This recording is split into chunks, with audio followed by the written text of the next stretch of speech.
Ada Al-Quran untuk umatnya Nabi Muhammad, ya, ada Al-Quran di kalbu kita masing-masing. Yang ini harus diperkuat dengan mengaji, mengkaji gitu, baca Quran gitu. Maka mengapa di umatnya Muhammad saat ini, walaupun mungkin di awalnya karena dia lahir di keluarga. Sama MUI begitu, Bu. Kodoli nggak boleh menafsirkan kitab Quran. Maksudnya menafsirkan? Contoh misalnya ada ayat gitu ya, kita tidak boleh menafsirkan ayat itu berdasarkan pemahaman kita. Tetap kita harus menghargai pemahaman mereka, tapi kita adu domba, Bu. Nah, jadi kalau ada ayat-ayat yang berkontradiksi, itu yang kita sodorkan ke mereka. Tolong dong jelasin, ini kalau yang ini satu begini, satu begini, maksudnya gimana? Justru itu ya. Satu itu. Kadang-kadang susah dijelasin juga sama pendeta. Satu itu. Kedua, saya adu domba dengan kitab. Jadi di dalam kitab mereka, Bu, ini sebenarnya 2/3-nya ini adalah kitabnya orang lain, Bu.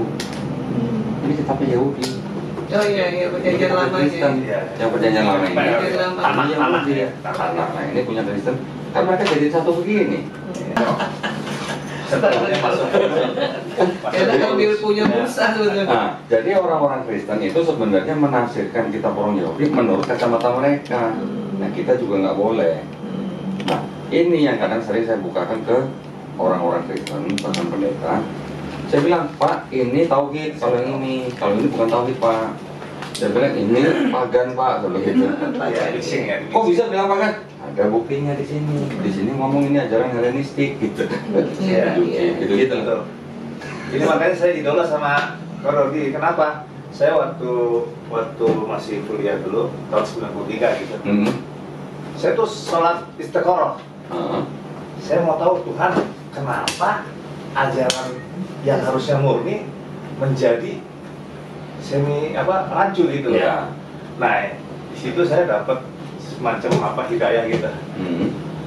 Dan tahun sekian setelah ada YouTube, setelah ada Kodoli, terjawab semua. Pemahaman saya sama. Oh gitu. Alhamdulillah. Makanya saya, wah ini nih yang saya dapat. Bahwa ini mixing, ini kepentingan Romawi, ini Paulus punya ini supaya Romawi bisa masuk Nasrani. Itu kan gitu intinya. Betul. Itu saya dapat waktu tahun 90. Karena banyak teman-teman yang juga berkecimpung di dalam area ini. Makanya saya sebenarnya, wah ini nih saya dapat. Itu pemahaman kita yang masing-masing apologetis kami belum tentu sama, Bu. Jadi masih banyak teman-teman Kristen, teman-teman Islam, apologet Islam yang menggunakan kitab Bible mereka, tapi masih menggunakan kacamata Islam. Masih banyak yang begitu. Saya nggak mau, karena saya diajarin sama MUI. MUI kan juga harus menjaga kerukunan umat beragama, gitu kan. Mereka bilang, Bapak harus bisa membedakan kitab suci orang. Kita juga tidak mau Quran ditafsirkan oleh orang selain Islam, betul kan?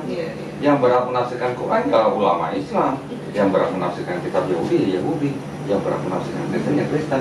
Biarin masing-masing, tapi kita jangan seperti Kristen memperkosa penafsirannya Yahudi gitu. Itu yang saya lakukan, Bu. Jadi saya cuma adu domba. Iya. Tapi malah kita sendiri ya, jadi ngerti. Jadi saya nggak dapat perkembangan. Lebih lobby.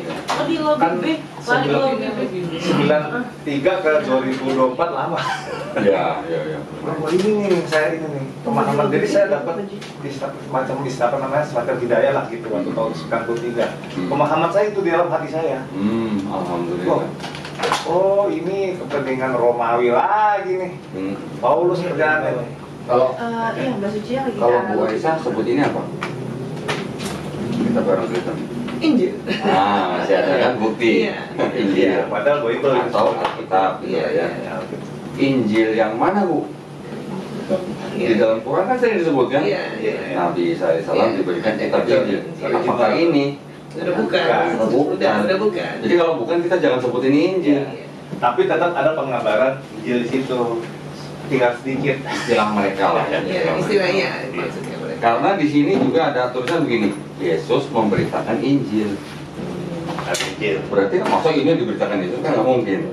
Kalau di sini menceritakan Yesus memberitakan Injil, berarti itu adalah wahyu yang diterima Yesus. Iya. Nah, kita umat Islam jangan sebut ini Injil. Ya harus pakai Bible. Bible aja bu, bahasa Inggris lah bu lah. Bukan dokter. Ya maksudnya Bible itu Inggris dari kitab suci ya? Iya, Bible bahasa Inggris bu. Dari bahasa Yunani Biblos. Biblos itu kumpulan kitab-kitab. Paling sejauh-jauhnya kita sebut Holy Bible gitu, untuk menghormati mereka. Gitu. Tapi kalau kita sebut Injil, Injil yang mana nih? Injil yang diterima Nabi Isa atau bukan? Padahal ini bukan yang diterima Nabi Isa. Kalau saya mendengar ustadz-ustadz sebut itu Injil, aduh, salah tuh ya. kasihan, sayang gitu loh. Salah sebenarnya. Makanya saya kemana-mana bawa ini, saya tunjukin bu ke jamaah. Apakah ini Injilnya Nabi Isa? Ntar dulu, bukan. Nanti ada lagi kitab ini. Ini namanya Tanakh ini. Apakah ini Torah dan Zabur yang di Quran? Bukan, cuman Sudah nggak ada ya? sudah nggak ada. Namanya cuma wahyu. Nah, Iya. ini kitabnya orang Yahudi nih. Nah, bahasa Ibrani. Oh iya iya. Bahasanya juga. Tapi ini udah bukan itu ya. Ini udah holy mereka holy. Iya. Jadi ini yang disebut dengan Taurat di sini ini bukan tulisan Nabi Musa alaihissalam. Saya bisa pastikan. Iya. Ada referensinya. Jadi jangan bilang ini Taurat gitu.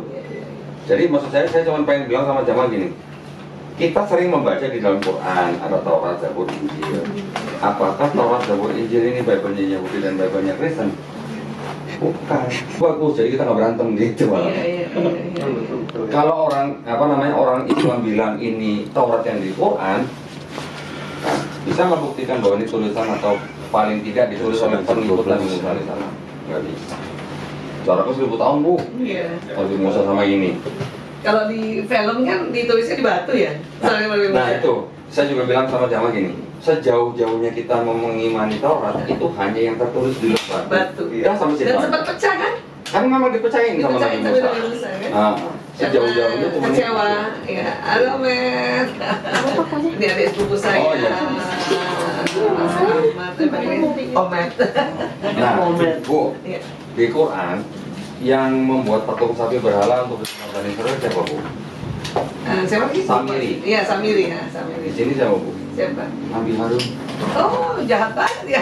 Padahal Harun kan Abangnya Nabi Musa. Iya, abangnya Musa. Nabi juga. Oh, Nabi bikin patung untuk disembah. Iya, Samiri. Di sini. Malah Harun tidak bisa Mencegah. Samiri. Samiri ternyata bu, kalau diteliti dari asal namanya Samiri, ternyata itu kalau menurut orang-orang sejarah dan filologi itu nama orang Sini. Jadi kemungkinan besar yang membuat patung itu adalah orang Mesir yang mungkin sudah menikah orang bangsa Israel, mengikut keluar dari Mesir, sudah terbiasa nyembah patung. Ketika Nabi Musa belum turun, dia yang membuat patung. Bukan Yahudi asli, bukan Yahudi asli. Iya. Masuk akal. Dari sini Nabi Harun. Wah, oh iya. Baru lihat lah ini kayak gitu. Nabi. Iya tuh. Kan udah pernah lihat Taurat. Iya. Pernah lihat Taurat. Tanya itu udah pernah ya. Di video itu, Ini Taurat, jangan gitu. Bukan, ini bukan Taurat. Taurat versi orang segala. Misi ya. Itu dari kelompok Yahudi namanya Masoretik bu. Nah itu kayak gini-gini saya jadi banyak dikumpul. Dibully semua kok ya? Hah? Dibully semua kok ya? Asik. Kalau saya tidak sampai belajar bahasa Ibraninya. Dulu sempat belajar, cuma saya pikir-pikir kalau saya mendalami bahasa Ibrani, saya nggak dapat yang global konteksnya gitu. Iya. Materi-materi untuk kristologi itu kan banyaknya bahasa Inggris pak. Itu yang saya cari. Teman-teman kita banyak yang bisa bahasa Ibrani, tapi mereka yang tahu ya cuma itu aja. Ada masalah apa di situ mereka nggak tahu. Malah mereka cari tahu dari saya ada masalah apa di situ gitu. Tapi ini tulisan Ibrani memang begini. Ya, cuman aslinya begini bu, aslinya. Itu kan sudah ada harokatnya. Udah ada rokatnya ya. Aslinya kayak anak kudul gitu. Kebalik ya. Enggak. Benar-benar bu. Harokatnya kenapa di bawah? Kalau Kalau Arab kan begini. sama bu, Ibrani juga dari kanan dan kiri. Semitik ya. Iya. Sama juga itu juga dari udah direkam belum kan? Aslinya begini Bu. Belum direkam kan? Udah rekam buat Belum mulai sih. Ini Ibrani Gundul nih. Ini sudah ada. Nabi Ibrahim berarti tulisannya begini. Enggak. Sepertinya enggak. Enggak ya? Enggak. Ibrahim Ini Enggak, itu kalau Musa. yang ini apa namanya dipakai oleh orang-orang Yahudi Yerusalem di daerah selatan Palestina. Kalau kalau yang ini yang gundul, Oh, ini udah ada. ya ini ada tanda bacaannya. Ya. Kalau yang masih gundul, ini dipakai oleh orang-orang Samaritan gitu. Orang Samaritan itu orang-orang Israel juga, keturunan Nabi Yusuf alaihissalam, yang memisahkan diri dari orang-orang Yahudi kebanyakan. Mereka Bukannya di Mesir tuh mereka. Enggak ya? Enggak ya? Mereka jumlahnya sangat-sangat sedikit Bu, nggak sampai 1.000 orang. Sekarang masih Tapi ada. turunan Nabi Yusuf. Turunan Nabi Yusuf. Yusuf bukan yang lama di Mesir ya? Iya, jadi kan Nabi Yusuf alaihissalam punya anak namanya Efraim dan Manasye. Dari Efraim ini keturunannya adalah orang-orang Samaritan. Oh, anak-anaknya Nabi Yusuf dia nggak tinggal lama di Mesir berarti dia Tinggal di Mesir juga, tinggal di Mesir. Cuman kan dari keturunan Yusuf, Efraim, Manasye, dari Efraim turun sampai ke Samaritan. Itu mereka juga ikut keluar dari bangsa Mesir. besar waktu Eksodus itu. Waktu Exodus.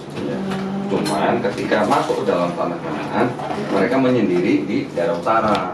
Utara itu disebut dengan Samaria. Oh, gitu. Itu kan tidak sama dengan orang-orang Yahudi yang boleh dikatakan kaum dari Yehuda, kaum Benyamin. Itu mereka memisahkan. Yesus kalau di kitabnya orang Kristen melarang murid-muridnya ke negeri ini, ke negeri Samaritan ini. Nggak boleh sampai ke sana. Jadi Yesus bilang saya ada ini lain lagi, lagi. komunitas lain Nah lagi. ini mereka mengaku sebagai penjaga Taurat Bu. Gitu. Itu mereka memang benar-benar masih mengikuti Taurat benar-benar. Sampai sekarang. Sampai sekarang.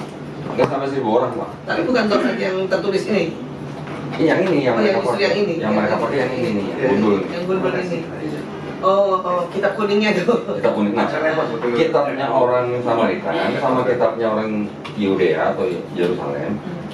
Kitabnya sama Bu, 5 kitab Musa. Kejadian, Quran, Imamat, Bilangan, Ulama. Tapi dari dari 5 kitab ini yang sudah dibuat ini perbandingan Bu. Ini kan ada huruf-huruf yang tebal nih Bu. Ini beda. Bedanya ada 6.000. 6.000 perkataan. Beda-beda. Oh. Beda kata-kata, beda arti. Kata.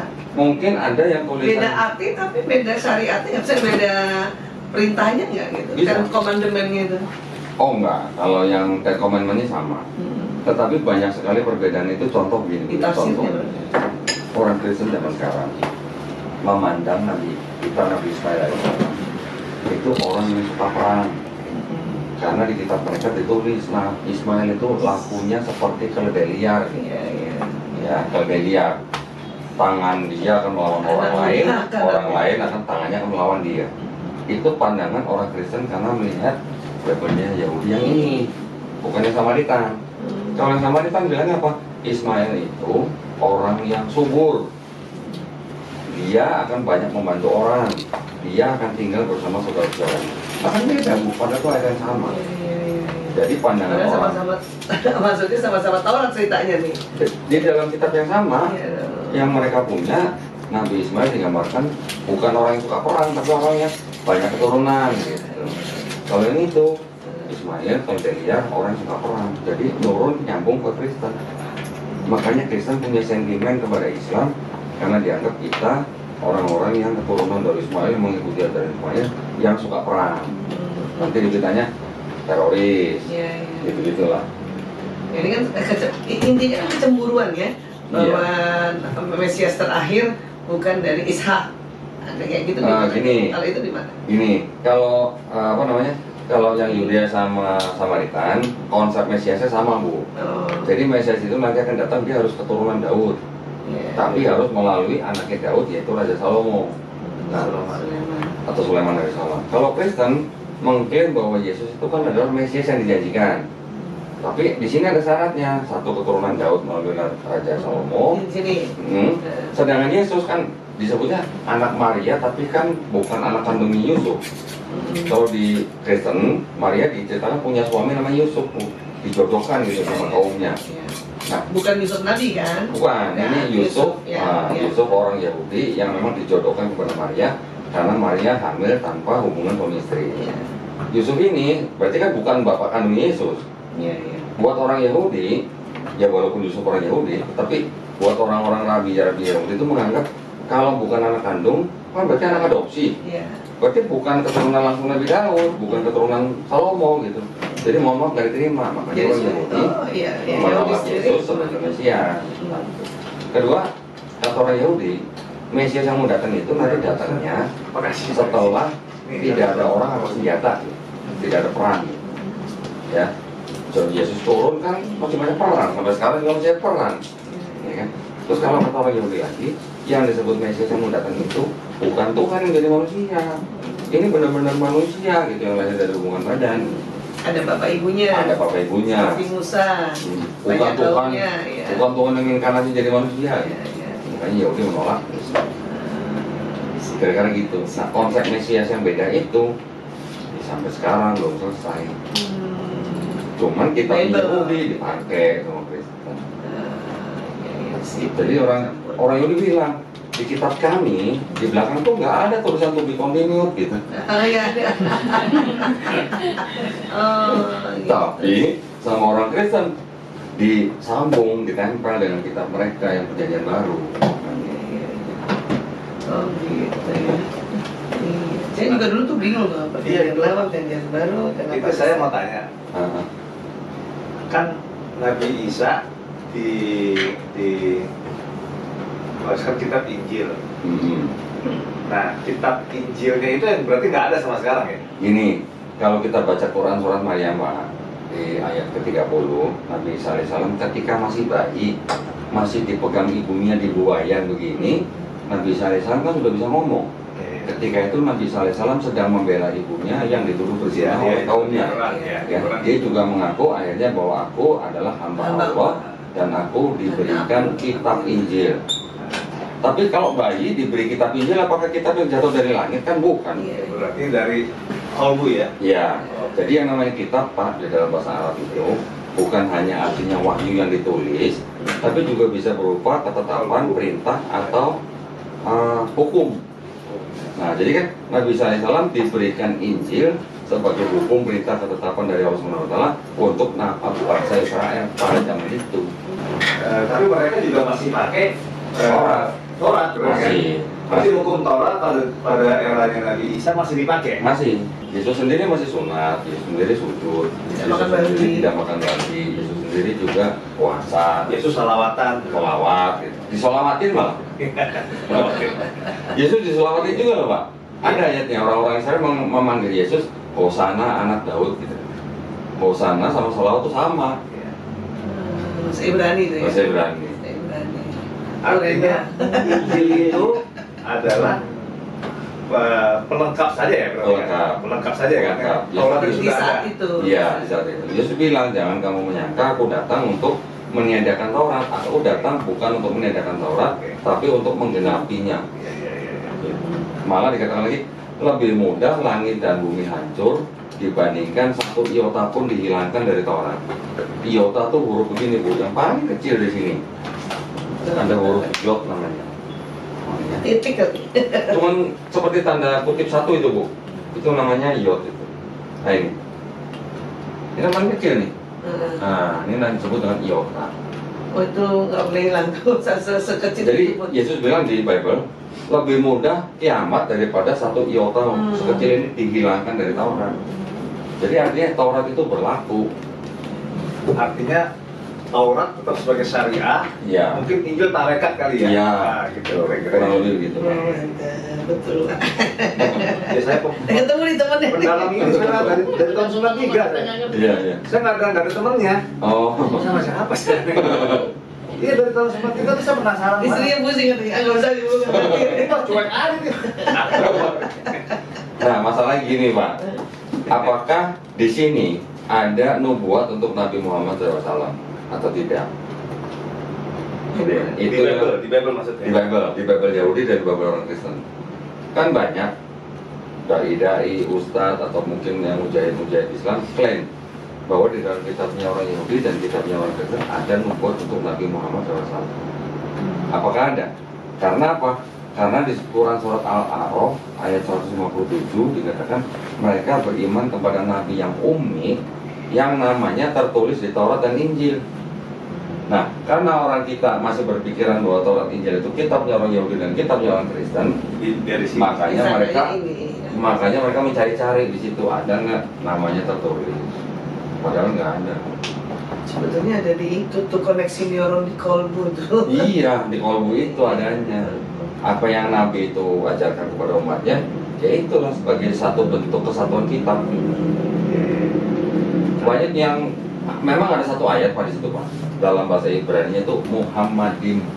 Muhammadim ya. Ada tulisannya Muhammadim. Ibrani ya, bahasa Ibrani. Cuman Muhammadim itu artinya yang terpuji. Ya memang betul. Nabi Muhammad SAW juga memang artinya terpuji. Tetapi kata itu dipakai oleh orang Yahudi untuk menunjukkan sifat seseorang, bukan untuk Nabi Muhammad SAW sendiri sebenarnya. Sesuatu nama ya. Ya tetap denial, tetap ada penolakan intinya kan. Iya. Jadi kalau orang Islam klaim bahwa di dalam kitabnya orang Yahudi dan kitabnya orang Kristen ada nubuat untuk Nabi Muhammad SAW, apa bedanya kita dengan orang Kristen yang menafsirkan kitab orang lain? Sekarang pertanyaannya kan gini, apakah kalau di dalam kitabnya orang Yahudi dan kitabnya orang Kristen tidak ada nubuat untuk Nabi Muhammad SAW, apakah Quran salah? Tidak kan? Karena yang maksudnya kitab itu bukan cuma hanya buku, hukum, ketetapan, perintah. Wahyu itu adalah wahyu gitu. Ayat kaunnya. Karena kan itu tuh yang ditemukan di jantung manusia tuh. Iya. Jadi Institute of Heart itu yang dibikin untuk meneliti kalbu kan baru tahun 98. Itu kan mengatakan ada suara Tuhan kan di kolbu. Jadi di kolbu tuh ada otak memang di jantung itu, di jantung ada sel otak itu yang jumlahnya 40.000. Jadi dikatakan setiap orang yang sudah lahir itu udah ada sambungan tipis suara Tuhan. Tempat menampung gitu ya? Iya suara Tuhan. Maka itu tadi makanya waktu Koko Dodi bilang bahwa Injil. Mik, mana Mik? Oh ini, udah peka ya? Udah nih dikit nih. Lanjut boleh. Duduk sini Bu. Duduk situ. Duduk sini Bu. Wah, kita setting lagi aja. Apaan lagi? Ya, terus mencari-cari terus untuk mencari-cari tahu apa namanya konektifnya. Iya, mudah-mudahan nyambung gitu ya.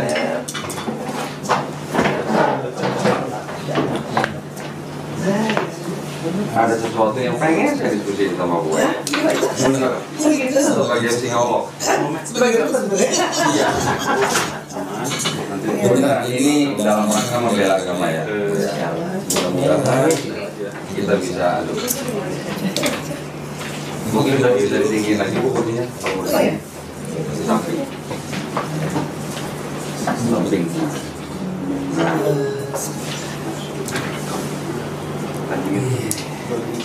Masih nggak percaya, nggak percaya. Kita juga nih, Masya Allah. Dari dulu Semua hampir kita campur ke Surabaya kalau di buku. Iya. Kapan tuh kita kalau kita ada seminar di Surabaya kita cari Kododir gitu. Karena di Google masih di Surabaya beliau gitu. Tulisannya ya, Amerika dapat ya. Lanjut kan? Wah, udah 17 menit merekam. Cuma ada pembukaan ya? Ini ada pembukaan. Jangan ngatur ya. Nggak usah buka-buka ya. Nggak usah buka-buka, sudah terbuka gitu. Iya. Jadi ini nih kalau maksud saya. Nah, gimana sih? Kalau gini ya. Oh, Jadi ini ya seperti ini. oh bisa. Iya. Sampai dia bisa. Iya, TV aja biar dari. Apa kita kolek? Apa kita kolek? Jadi saja gitu. Bisa kan? Sama ada kajian gitu. Iya, ayo bismillah. Nah, insya Allah nanti bulan depan kita mau bikin event. Wah, ini nyambung nih berarti. Mulus. Buat Bitrapen.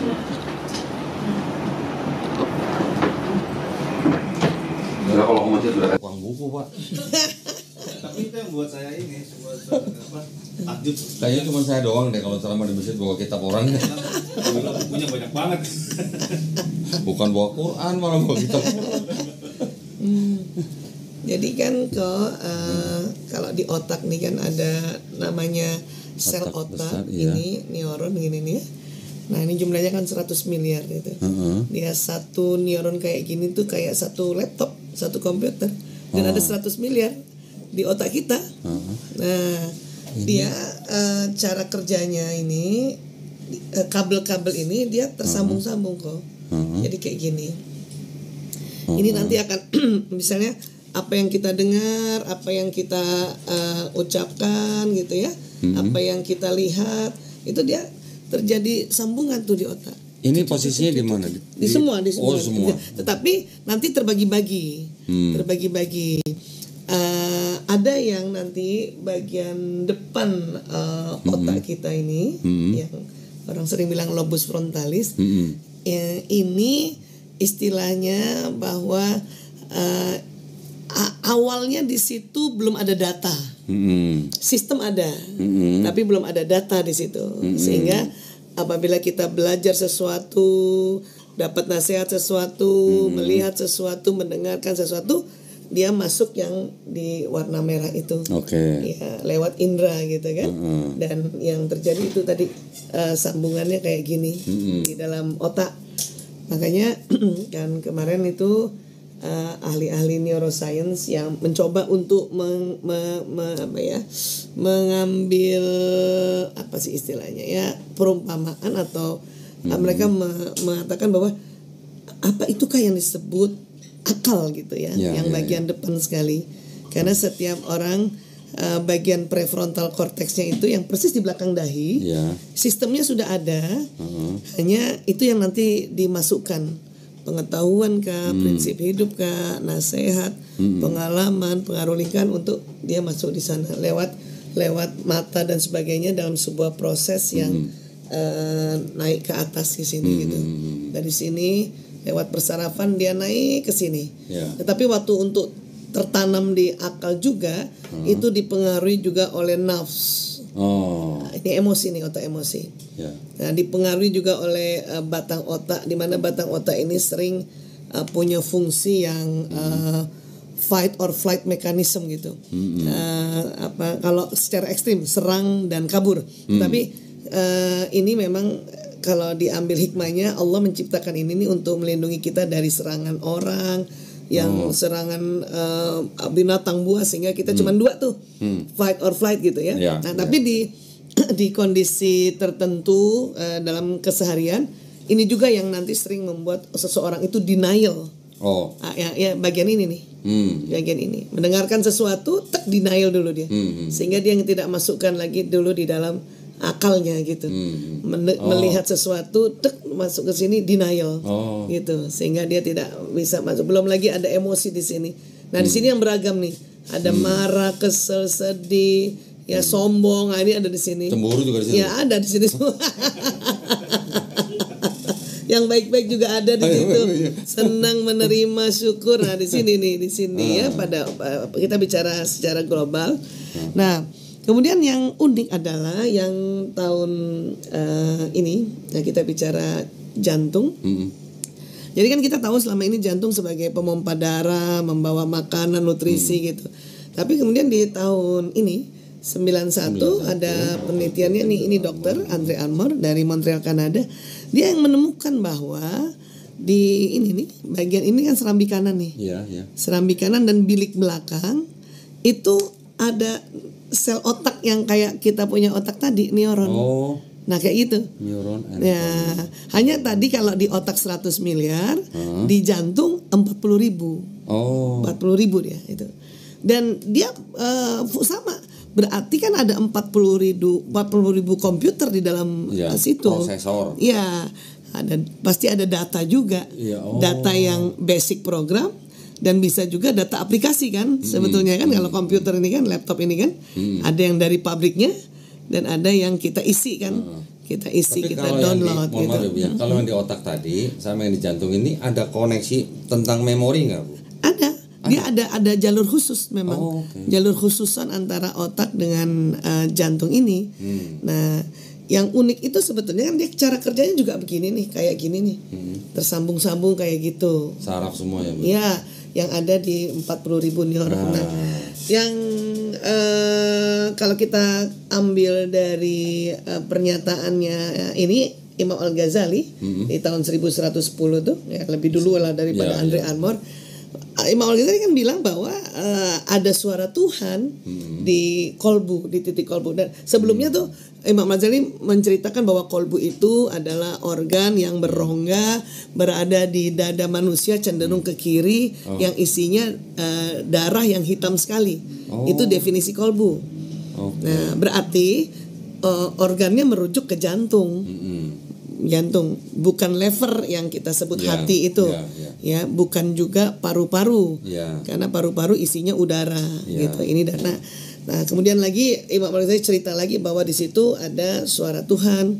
Nah, rupanya kata para ahli ini si 40.000 neuron yang ini nih, ini karena memang adanya ini serambi kanan, ini kecil sebetulnya. Jadi kalau dikumpulin bentuknya kayak titik gitu, titik. Nah, baru lagi nanti tahun 98 ini, ya ini ada institusi kerjasama Arab Saudi sama UK yang meneliti kolbu, meneliti kolbu. Nah, mereka mengatakan begini, jadi setiap manusia itu sebetulnya di daerah sini nih, entah yang serambi kanan sini atau yang bilik belakang, itu sudah ada sambungan tipis suara Tuhan. Apa yang Tuhan mau? Terhadap diri manusia. Tentu karena memang apa yang Tuhan mau sesuai zamannya. Itu tadi yang kau bilang, kau Doni bilang. Jadi Nabi Isa alaihissalam waktu mengatakan bahwa saya membawa Injil, ya itu sebetulnya di dalam kolbunya Nabi Isa. Bisa jadi itu suara Tuhan ada di situ. Yang ini, yang sudah ada memang tipis itu jadinya. Begitu juga Musa, begitu juga Daud. Karena memang suara Tuhan itu sudah ada di kolbu, tapi dia memang masih tipis masuk maknanya gitu, walau alam bisawab. Tapi para ahli mengatakan kalau gitu suara Tuhan itu harus ditebalkan, karena neuron ini bisa ditebalkan dengan cara mengulang-ulang. Ya, makanya kenapa ada proses pembelajaran mengulang-ulang agar si neuron ini yang tadinya tipis karena diulang jadi tebal sehingga memorinya ini jadi mudah teringat, dan dia akan menjadi satu pegangan untuk menjalani prinsip kehidupan kan gitu. Berarti ini pula yang menampung Quran di kolbunya Nabi Muhammad SAW. Iya. Alhamdulillah. Iya. Itu jadi ya para ahli mengatakan kalau gitu ada Al-Quran untuk umatnya Nabi Muhammad, ya ada Al-Quran di kolbunya, kolbu kita masing-masing. Yang ini harus diperkuat dengan mengaji, mengkaji gitu, baca Quran gitu. Maka mengapa di umatnya Muhammad saat ini, walaupun mungkin di awalnya karena dia lahir di keluarga yang berbeda agama, di kolbunya sudah ada Al-Quran. Tetap ada. Ya, sehingga satu ketika mungkin dia tertumpuk. Karena di sambungan ini ada sambungan basic program, jadi fiturnya sudah ada. Ada yang memang ada tambahan download dunia. Misalnya seseorang yang lahir bukan di keluarga Muslim, dia di keluarga non Muslim, mungkin waktu kecilnya diajarkan teori-teori ketuhanan di agama itu, dia akan tersambung juga ini. Ada sambungan baru sehingga kadang menutupi sambungan koneksi neuron suara Tuhan yang sudah ada. Dia tertutup. Jadi Bu, kalau misalnya ada hadis yang berbicara bahwa setiap bayi yang lahir itu sebenarnya adalah fitrah, itu. Yang Ibu Aisyah maksud adalah ini. Fitrahnya adalah itu sebenarnya setiap manusia ada suara Tuhan yang untuk berserah diri kepada Allah SWT. Hanya orang tuanya yang mengajari. Jadi ketika ada yang mengatakan bahwa dia menjadi kafir, berarti ini tertutup. Masya Allah. Cover. Iya kayak gitu. Tertutup itu. Nah, jadi yang orang kafir itu sebenarnya tertutup ininya, Bu ya. Tertutup ya, kalbunya. Suara Tuhan tertutup dengan ajaran, pengalaman, peristiwa yang dia dapati sewaktu dia lahir di dunia. di keluarga yang bukan muslim kah? Atau mungkin dia mengalami peristiwa-peristiwa misalnya kayak adik-adik pakai narkoba misalnya dia dari keluarga muslim juga kan, sebetulnya sudah ada sambungannya, cuman karena selama remaja bertahun-tahun dia pakai narkoba sehingga yang tersambung lagi adalah omongan quotes para bandar. Ada nostalgia. Lo kalau sebel inget gue kata bandar, kata bandar gitu. Kalau lo lagi marah inget gue kan kata bandar kan gitu. Nah itu nyambung nih. Terus ingat kan tadi. Iya. Apalagi kalau waktu didengarkan oleh seseorang, jadi ada dua sebetulnya orang-orang ini mendengarkan bisa dimasukkan di otaknya, di akalnya, ya bisa orang double tertanam di akal, tertanam di kolbu. Kan orang menerima sesuatu ada yang kadang cuman selewatan aja dia nggak sampai di kolbu kan, ya berarti dia terekam di otak saja, gitu. Nah kalau di otak memang ini masih kosong, ini yang nanti diajari juga. Misalnya faham-faham lain gitu, ya kan? Nah, kalau di kolbu itu sudah ada sambungannya ini tipis itu suara Tuhan. Yang ini yang tertutupi dengan. Pertanyaan saya nih, siapa yang mendesain ini? Allah. Jadi kalau orang tidak percaya ada Allah SWT yang menciptakan alam semesta dan manusia, dia berarti nggak pernah ngeliat ini, Bu ya? Iya betul. Jadi itulah makanya jadi kalau begini kan mau desain berarti kan. Istilahnya ibaratnya kan gitu. Tidak mungkin ada orang yang bisa mendesain ini. Ini pasti yang mendesain adalah yang menciptakan manusia. Iya, Sang Khalik kan. Jadi kalau sejak Nabi Adam alaihissalam bahwa Allah maunya adalah itu tadi ya tauhid. Nah, ya itu sudah ada sambungannya sebetulnya sambungannya. Memang manusia diciptakan sebenarnya fitrah. Iya. Allah maunya apa terhadap manusia di dunia ini kan?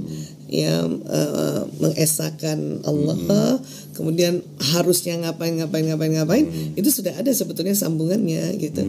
Maka juga kenapa salah satu hikmahnya Rasulullah pada saat umur 5 tahun dibelah dadanya ini untuk dibersihkan tadi supaya benar-benar sambungannya itu bisa jadi waktu itu barangkali tertutupi dengan adat istiadat Arab Saudi itu sebisanya yang sambungan yang apa yang Allah mau itu lebih kuat nantinya gitu. Nyambung ya sama dokternya Masya Allah. Kalau kita kan nggak perlu dicuci, makanya disuruh belajar, belajar untuk sambungan yang sudah ada sambungannya ini kan mungkin tipis ya. Jadi Al-Quran mungkin tipis ya. Tapi karena kita baca, kita ulang, itu jadi tebal kan. Kemudian kita belajar artinya, dia ada tambahan sambungan baru. Jadi memberi makna baru terhadap ayat yang ada di situ gitu. Ya. Nah, ini yang makanya tadi waktu Doni bilang Nabi Isa mengatakan saya membawa Injil, karena di kolbunya itu sudah ada itu gitu. Ada nggak Bu orang yang kolbunya ini kan kayak saraf-saraf itu Bu ya? Ada nggak Bu yang pernah putus gitu? Sebetulnya aslinya bukan putus, memang belum tersambung. Jadi makin lama malah makin nyambung. Jadi aslinya ini neuron ini, jadi kalau kita cerita ini aslinya begini sambungannya, belum tersambung. Belum tersambung. Nanti ada zat kimia yang keluar di antara ujung-ujung kabel itu, ya. Neuron ini yang ini jadi lem nanti. Jadi lemnya ceritanya. Nah, tapi di kolbu itu para ahli mengatakan sudah ada yang sambungan tipis itu suara Tuhan. Suara tipis. Yang lainnya kan karena neuron banyak nih, banyak sekali. Jadi ada yang sudah tersambung mungkin tipis gitu ya, itu suara Tuhan tipis misalnya kayak gini gitu ya, tipis-tipis. Ya, harus dipertebal kayak gini.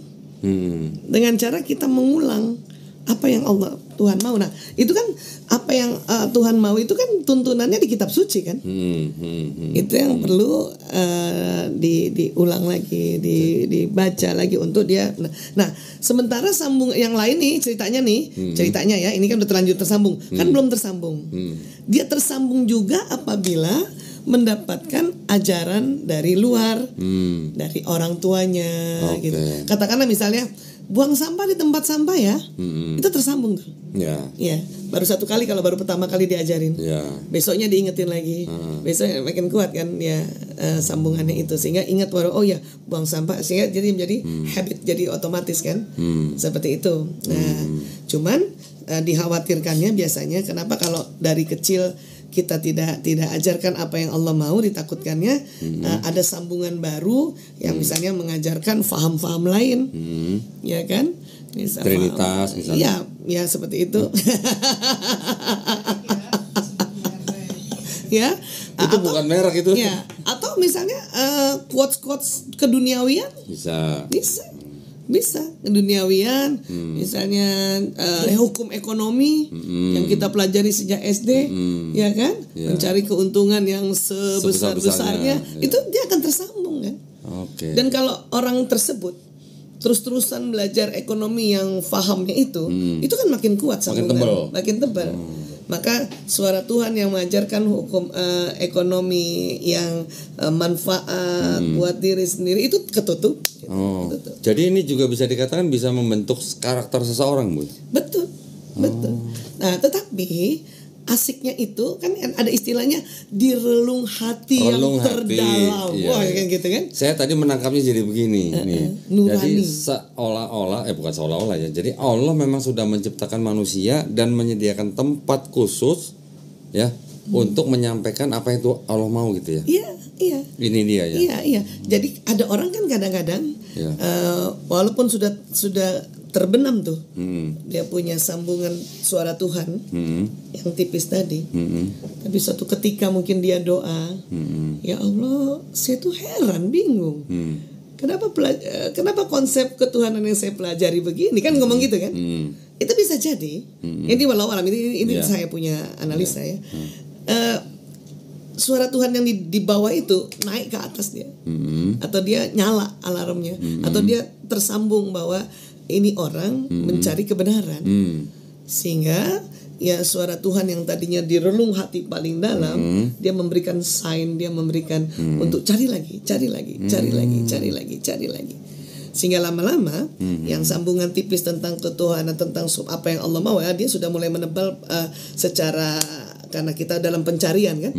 Nah, disitulah akhirnya itu tadi orang yang dapat petunjuk kan, dapat hidayah, dan akhirnya ya udah saya pindah agama kah atau bukan pindah agama, Bu. Kalau ke Islam bukan pindah agama, Bu. Kembali ke fitrah. Kembali ke fitrah. Makanya kita mau bikin Fitrah Fest. Iya. Nanti Dokter Aisyah jadi narasumber. Masya Allah. Ya? Insya Allah. Bulan Agustus, Bu ya. Insya Allah. Beneran, mohon nih bener nih. Ini penting banget supaya nyambung dengan konsep kita mengajak orang untuk kembali ke fitrahnya. Kembali ke fitrah, ya. Wah, kalau Dokter Aisyah jelasin ini mah, Masya Allah. Ya, nggak usah debat-debat ya. Tinggal dengerin ini aja bisa sadar ntar nih. Masya Allah.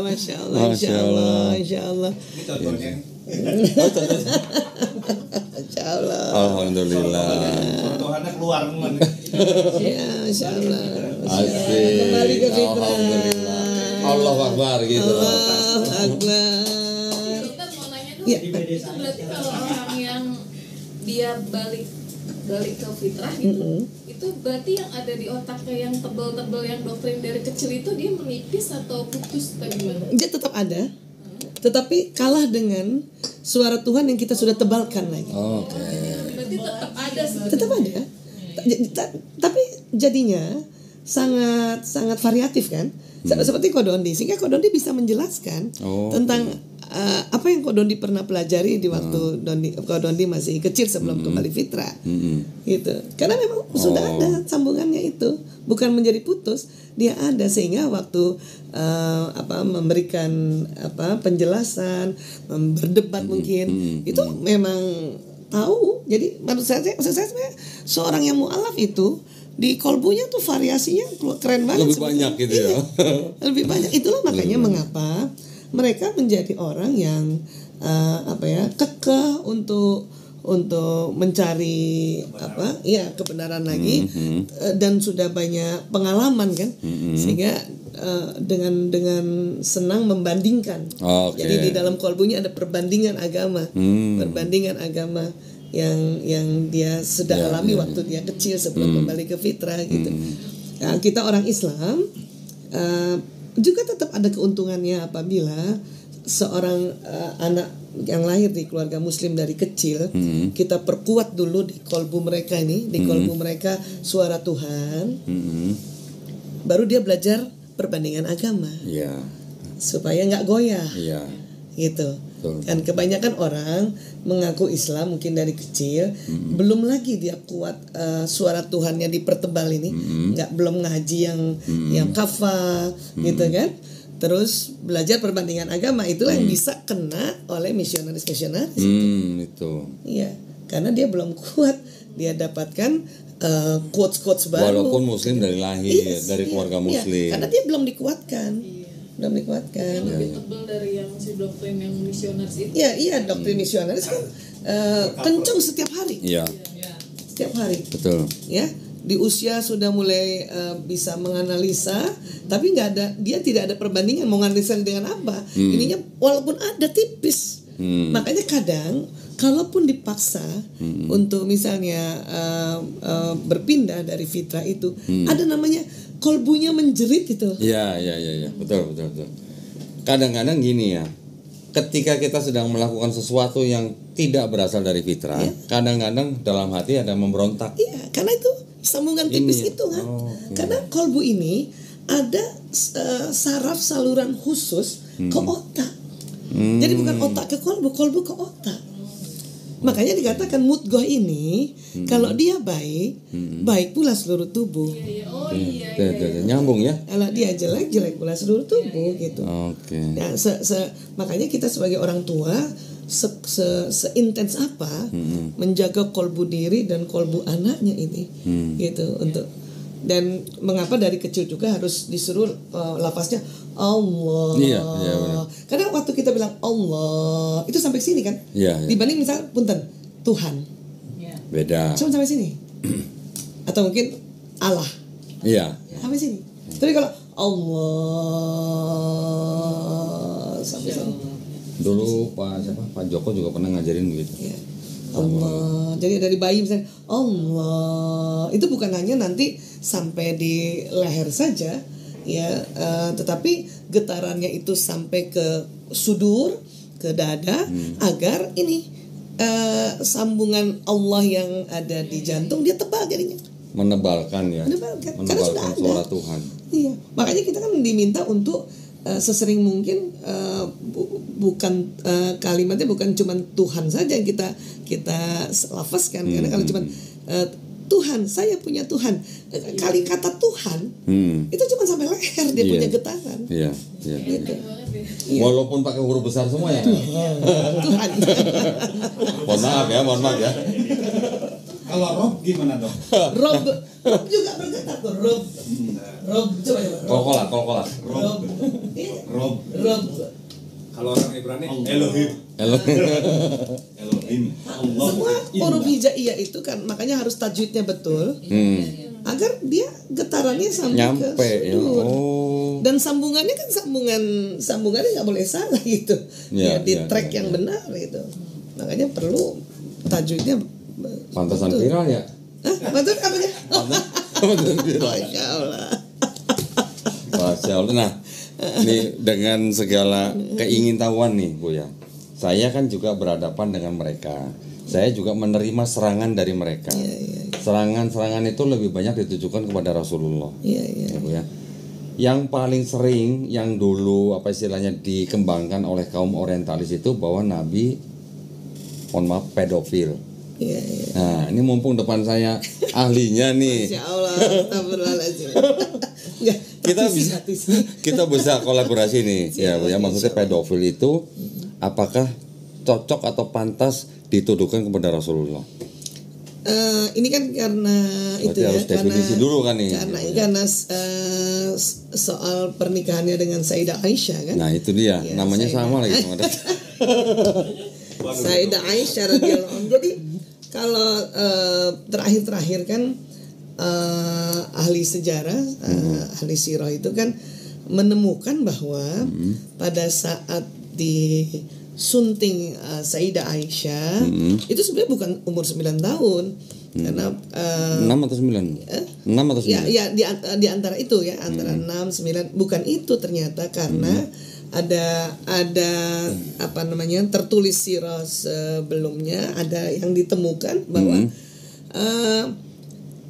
Sayyidah Aisyah punya kakak namanya Asma ya, beda kan? 10 tahun ya Bu ya. Beda 10 tahun.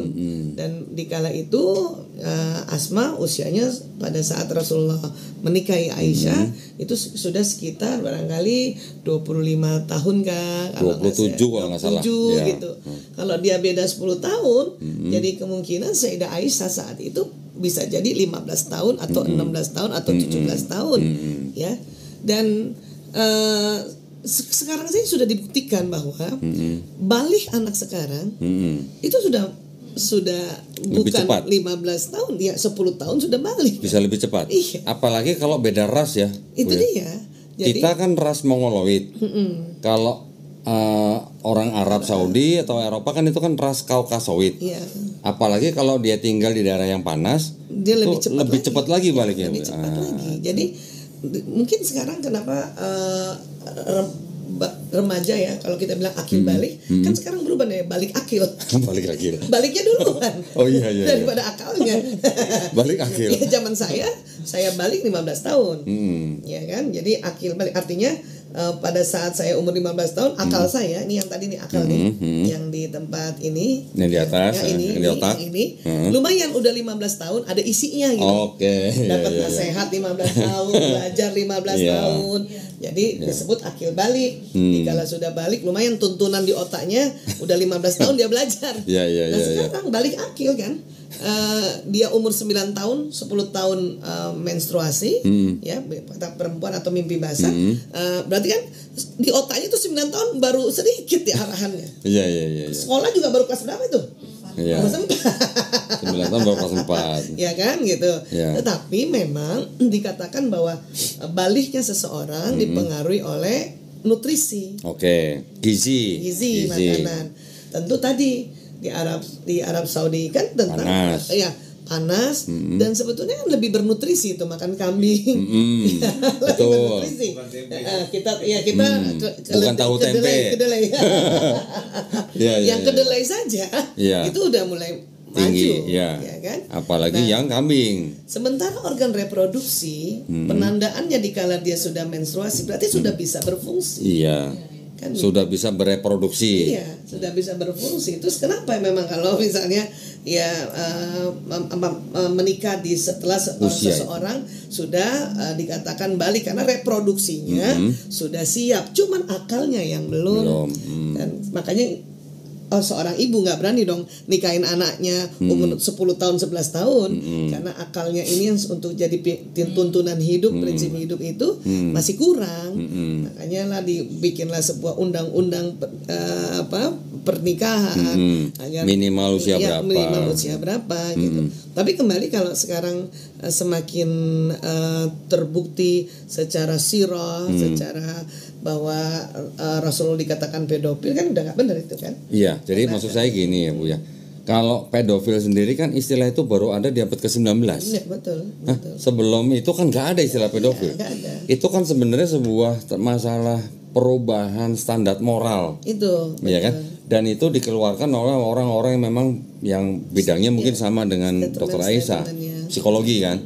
Nah, mereka mendefinisikan bahwa pedofil itu kan sebenarnya suatu penyakit jiwa istilahnya, yang senang dengan anak kecil apalagi sampai menggauli. Tetapi kan si anak-anak ini kan sebenarnya kan korban. Tidak ada korban pedofil bahagia kan? Iya. Nah sekarang kalau Aisyah dengan Nabi kan bahagia. Iya kan? Dari sirah jelas sekali. Nah, jadi kalau saya gini, saya di dalam saya berdialog dengan mereka, saya kadang mengambil dengan dua pendekatan. Satu yang mungkin tadi Dr. Aisyah bilang dengan sirah, yang kita membandingkan dengan usia kakaknya Asma yang beda 10 tahun. Nanti ada kapan satu surat Quran turun, itu juga berhubungan dengan saat dia sudah pindah ke sudah hijrah ke Madinah atau belum, gitu kan? Dia sudah pernah ikut perang atau belum? Itu juga satu pendekatan sendiri. Tetapi ketika saya menggunakan kitabnya mereka sendiri, Bu, di dalam sini ada yang namanya Nabi Ishak, anaknya Nabi Ibrahim alaihissalam, dan Siti Nabi Ishak alaihissalam di sini diceritakan menikahi seorang perempuan bernama Ribka. ya. Tidak ditulis umurnya berapa. Tapi di sini, Bu, ini kitabnya orang Yahudi. Saya harus kasih lihat nih ke Dr. Aisyah nih, mumpung depan saya nih. Tadi yang kecil ya. Sekarang ada lagi Taurat ya. Ada lagi. Nggak, ini supaya kita paham gitu ya, maksudnya itu bukan aib gitu loh. Di sini ada kisah mengenai Ishak menikahi Ribka. Ya. 40 years old, Isaac was 37. Terus apa nih? Bu Isa doa bacain. Kemudian Kurang dekat kok, deketin. kurang dekat. Ini siapa nih? Di mana? Rebecca tuh si Ribka ya. Ribka. Was born. Iya. Ya, ketika usia segitu 37 tahun Ishak, Ribka baru lahir. Nah, dinikahi usia 40 tahun ketika Ishak berusia 40 tahun. Jadi berapa tahun usia Ribka ketika dinikahi oleh Ishak? 12 ya. Berarti baru 3 tahun. 3 tahun. Tetapi maksudnya nikah itu bukan langsung konotasi ditiduri. Betul. Orang-orang bangsa Semit itu punya tradisi Nandain. di booking lah. Bahkan udah dibawa pulang. Lamar gitu ya. Iya. Iya. Pertunangan gitu. Jadi orang-orang bangsa Semitik seperti Yahudi, mereka ketika ada anak usia berapa tahun tertentu tuh sudah boleh dikatakan sudah Ini buat saya ya. iya gitu loh. Bukan berarti 3 tahun ditidurin, bukan. Nah si Rom juga begitu waktu nikah Rasulullah SAW dengan Sayyidah Aisyah waktu di Mekah kan tidak satu rumah kan, itu udah dilembutkan banget. Nanti di Madinah. Nah, ini lebih jelas lagi, Bu. Kalau tadi tidak disebut umurnya, di sini Ribka disebutkan umurnya. Rebecca was di sini 3 years disebutin 3 years old. So that she would have needed someone to care for her. Nah, ini diambil kan dari kitab ayat-ayat yang di dalam kitab yang disebut dengan Taurat tadi, Bu, yang 5 kitab Musa, yang Kejadian, Quran, Muhammad. Ya, ini tentang Ishak dan Ribka. Tapi ini ya, Parahas Sarah. Ayat ini diambil dari kitab Genesis pasal 24 ayat 52 sampai 62. Ini adalah tafsir daripada Rabi Yahudi. Nah, kalau itu tadi yang pendekatan yang tentang yang lain-lain itu sirah itu berarti memang artinya dulu bahwa seperti ini itu lazim. Dan saya selalu tanya, bisa nggak sebutkan satu nama musuhnya Nabi, musuhnya Rasulullah yang protes, yang memprotes pernikahan Nabi Muhammad SAW dengan Siti Aisyah? Kan nggak ada yang protes. Kenapa nggak ada yang protes? Karena normal gitu. Kan begitu ya. Nah, tuduhan itu memang dilancarkan mereka dengan cara apa? Mereka membawa standar moral zaman sekarang ke zaman itu. Nah, kan itu yang nggak nyambung gitu. Nggak ketemu. Terus kemudian, Bu, di kitab di Bible-nya ini juga itu ada cerita mengenai Nabi Daud alaihissalam. Mohon maaf nih, Bu, diceritakan berzinah dengan Binor. Bini orang. Bini daripada panglima perang sendiri.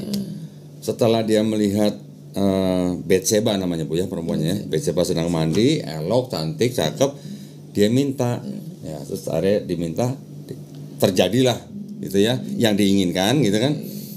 Si suaminya ini ketika pulang perang disuruh balik lagi ke medan perang, taruh paling depan. Biar cepat mati maksudnya. Ya benar, memang mati akhirnya.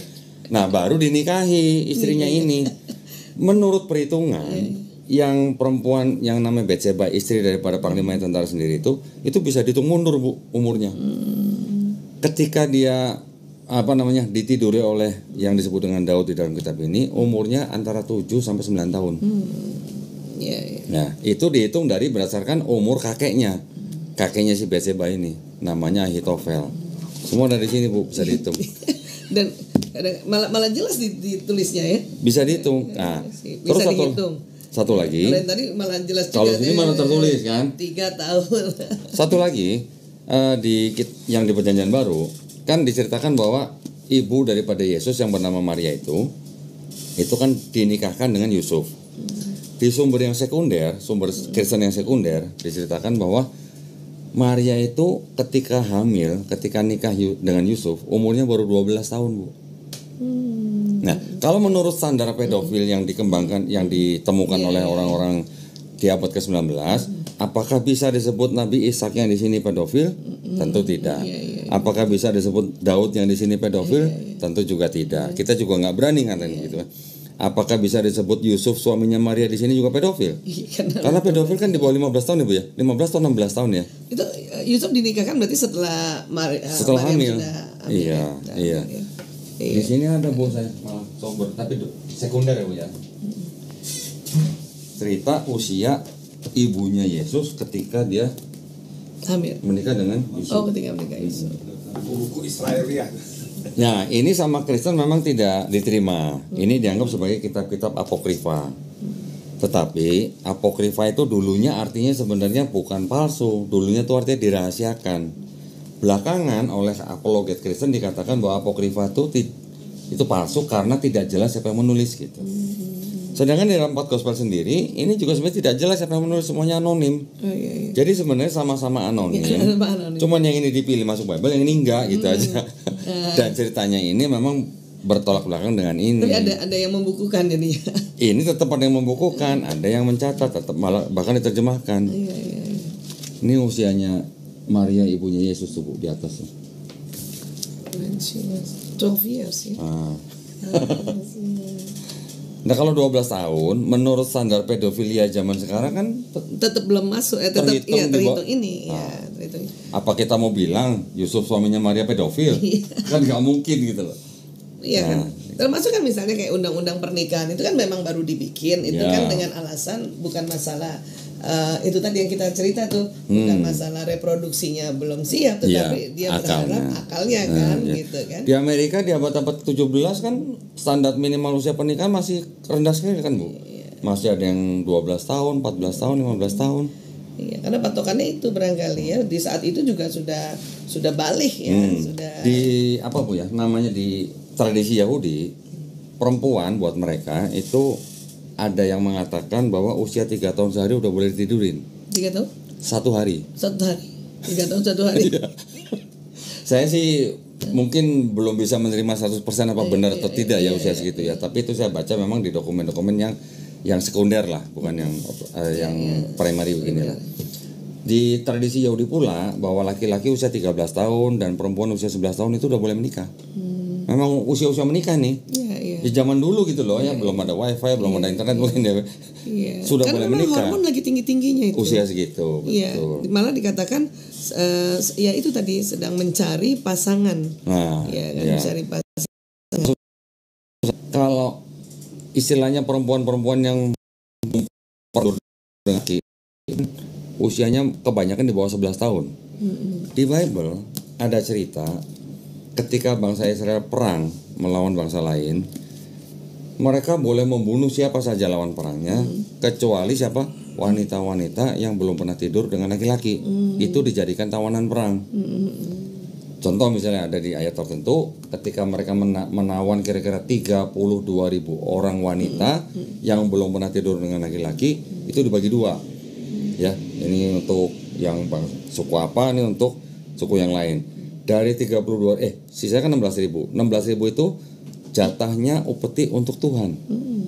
Ada upeti untuk Tuhan gitu. 32 wanita yang belum pernah tidur dengan laki-laki.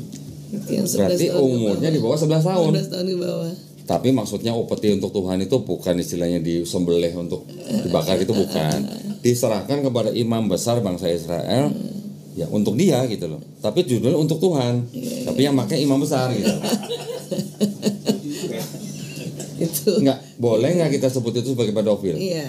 Kan enggak juga. Ya, itu kan tradisi. Kenapa hanya Rasulullah yang dituju itu, yang ini malah. Itu maksud saya. Ya, itu kan zaman-zaman yang memang seperti itu kan. Iya. Lagi pula kan kalau kita baca kisahnya Nabi dengan Aisyah kan cerita pernikahan yang bahagia gitu. Iya. Masa ya korban gitu kan. Iya. Itu yang sering hampir tiap hari saya hadapin orang-orang seperti itu. Berbicara menuduh Nabi kita macam-macam Bu, banyak. Iya, ya itu dalam rangka memang denial tadi tuh batang otaknya menolak. Makanya dua tuh dia nyerang atau kabur. Betul. Masya Allah. Nyambung ya kalau Masya Allah. sama ahlinya. Oh ya Allah.